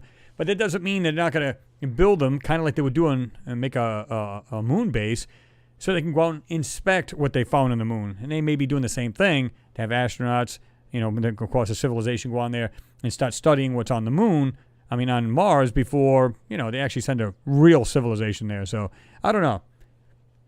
We'll see as this thing unfolds, right?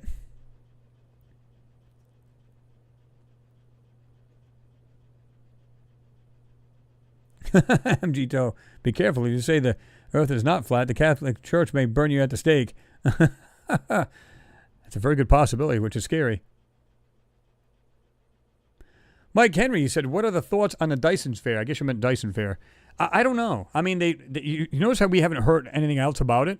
Remember they were saying that about, what planet was that? That was way out there where they think there might have been a Dyson Sphere in the atmosphere going by different spectrum analyzer where they looked and they could see like the actual light from that planet literally drop off considerably, and they thought there was something very, very large orbiting one of those planets, and they considered it like a Dyson Sphere, right? That would not surprise me. I don't know why. Would anybody else be surprised that they leaked that out and they said, by the way, we found a planet that almost has like a constructed moon literally orbiting their planet, kind of like ours. It's like, it's for our size, the planet, it's the biggest moon we have in our solar system in relation to its, parent planet. So ours is the largest in comparison with the planet. So is it possible, like ours, everybody's saying, well, ours could be actually artificial. It's an actual artificial satellite.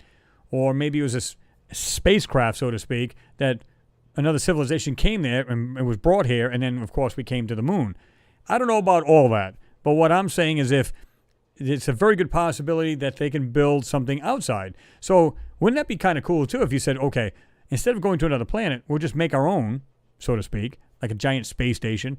And if we see there's a pending doom, this thing can actually move. And just move out of the way and just go somewhere else. But instead, it's all internal as opposed to living on the outside shell, right? That would be pretty interesting. And I'm sure if there's any possibility that there's a civilization so far advanced, I'm sure it's happened. I'm sure it's been built.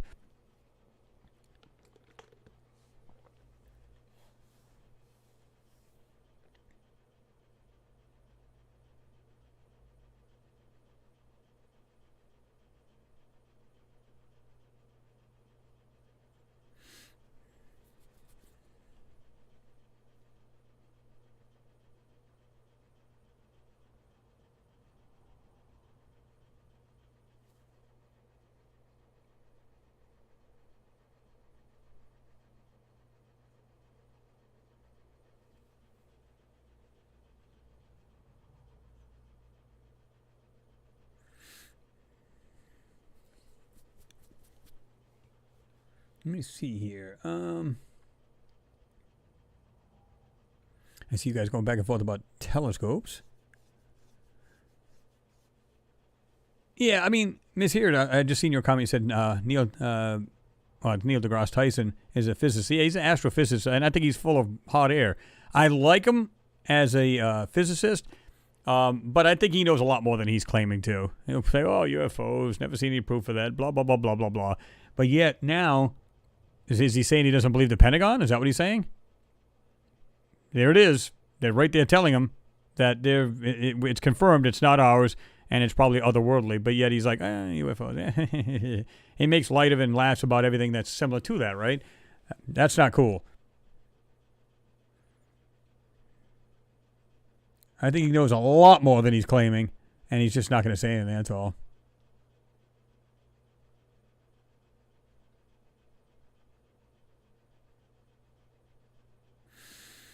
Oliver Klein says the Van Allen belt is a magnetic rotation field which is acting like a shield to outside things.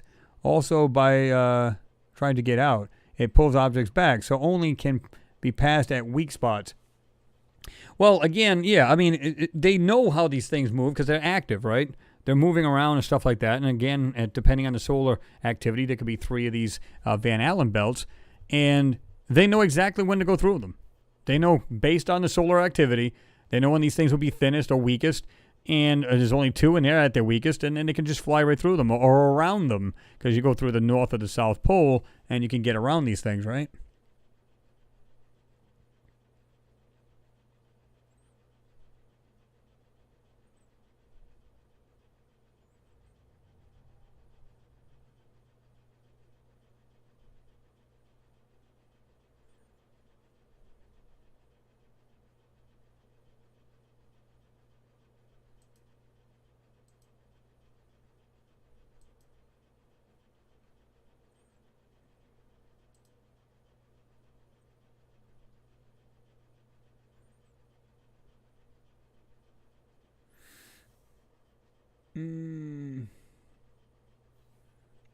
Z Humble Pie, I guess you were saying about Tyson. You said he's a mathematician.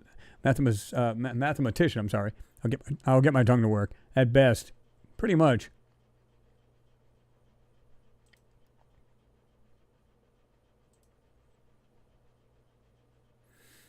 Okay.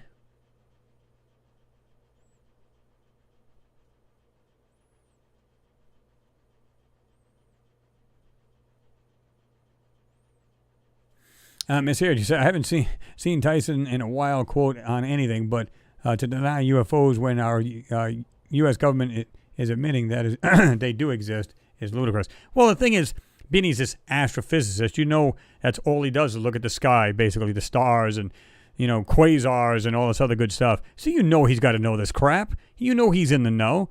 But it's all part of the plan to keep it hush-hush, blah, blah, blah, blah. And that's what it comes down to, right?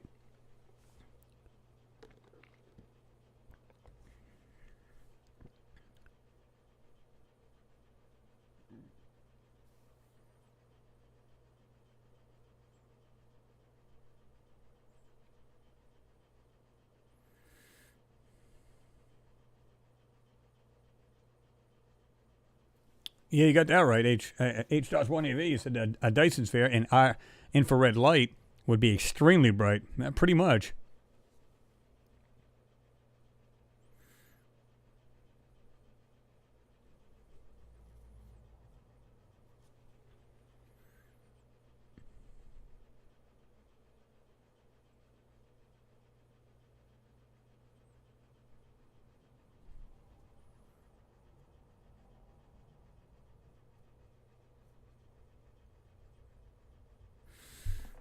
And you said, 1AV, you said, unless they have some exotic materials we have no knowledge of. Well, that's true.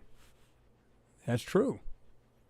Again, we're based on what we know now through science and everything else. We're just saying this is what it is right now. This is the best hypothesis. But it doesn't mean it doesn't change. That's what I love about progress. That will change of, what you learned in high school might be totally different now. Totally different. And say, well, because it changed. They learned more science, more technology, right? So clearly things are going to change. What was probably the real deal, what they thought then was that was the case, but now everything's changed because of science, right?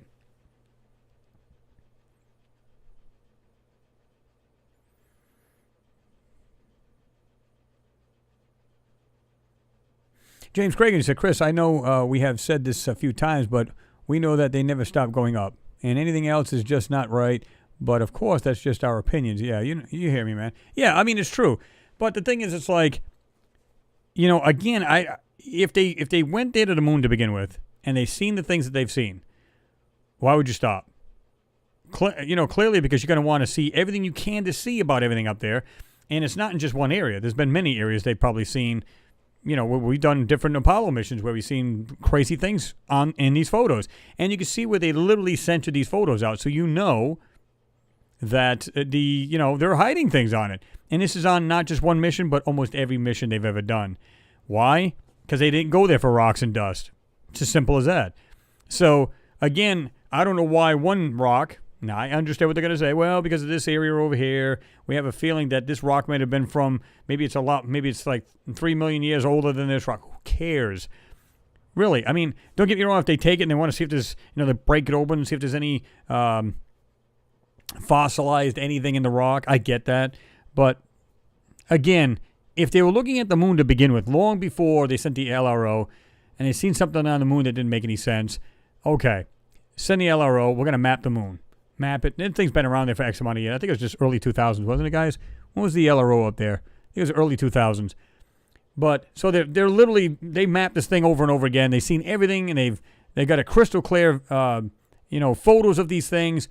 Get up there while we can. Let's go up there. Missions. So they go up there, and that was the real reason. But they put on this big PR joke move with these, we're going up there for rocks, and we're just going to, they were taking core samples. They were literally trying to take core samples. They couldn't even get into the ground. They're like, what's going on here? So this is when they think that this is some kind of shell, because it had different metals they found on the moon too, right? So titanium, different metals, which is really pretty tough. And, of course, we know that the moon rang like a bell for hours. So, and there's a reason why, again, there's a reason why they brought them seismometers up there, right? They brought the seismographs up there for that reason, because they had to have this plan. They're probably thinking, yeah, because remember the two Russian guys that literally analyzed the moon, they said, no, this thing's fake. So, and this went back years ago. So, they're probably questioning this at one time, and they said, hey, you know what, let's test this theory. So, brought up the seismographs, put them up there, boom, let one of the rocket sections actually crashed back down to the moon. It rang like a bell. Why would it do that if it's pretty much solid? Why would it ring like a bell? So, is it hollow inside? Was it nothing more? Maybe there's a cavernous area, and it just happened to do that. Don't know. I wouldn't put it past anything. I just wouldn't. Not some of the things I've learned over the years. I wouldn't put it past, what's really going on up there.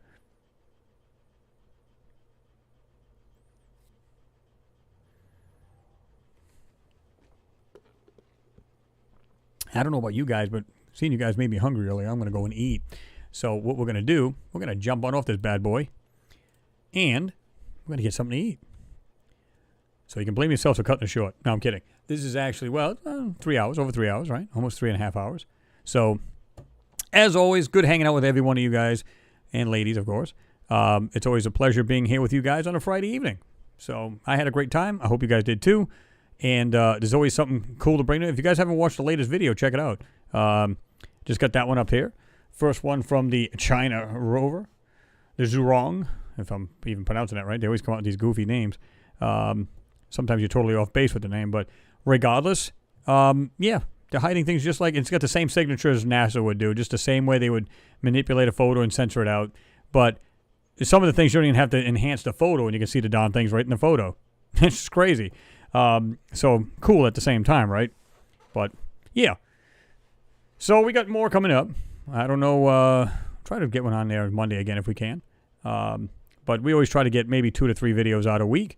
And I'm trying to get some on the, if you guys haven't checked out the latest one, I had actually made a comment in the last, not this video, but the prior one, the link to the new moon video. I don't know if you've seen that yet, but check that out as well on lunar anomalies and beyond.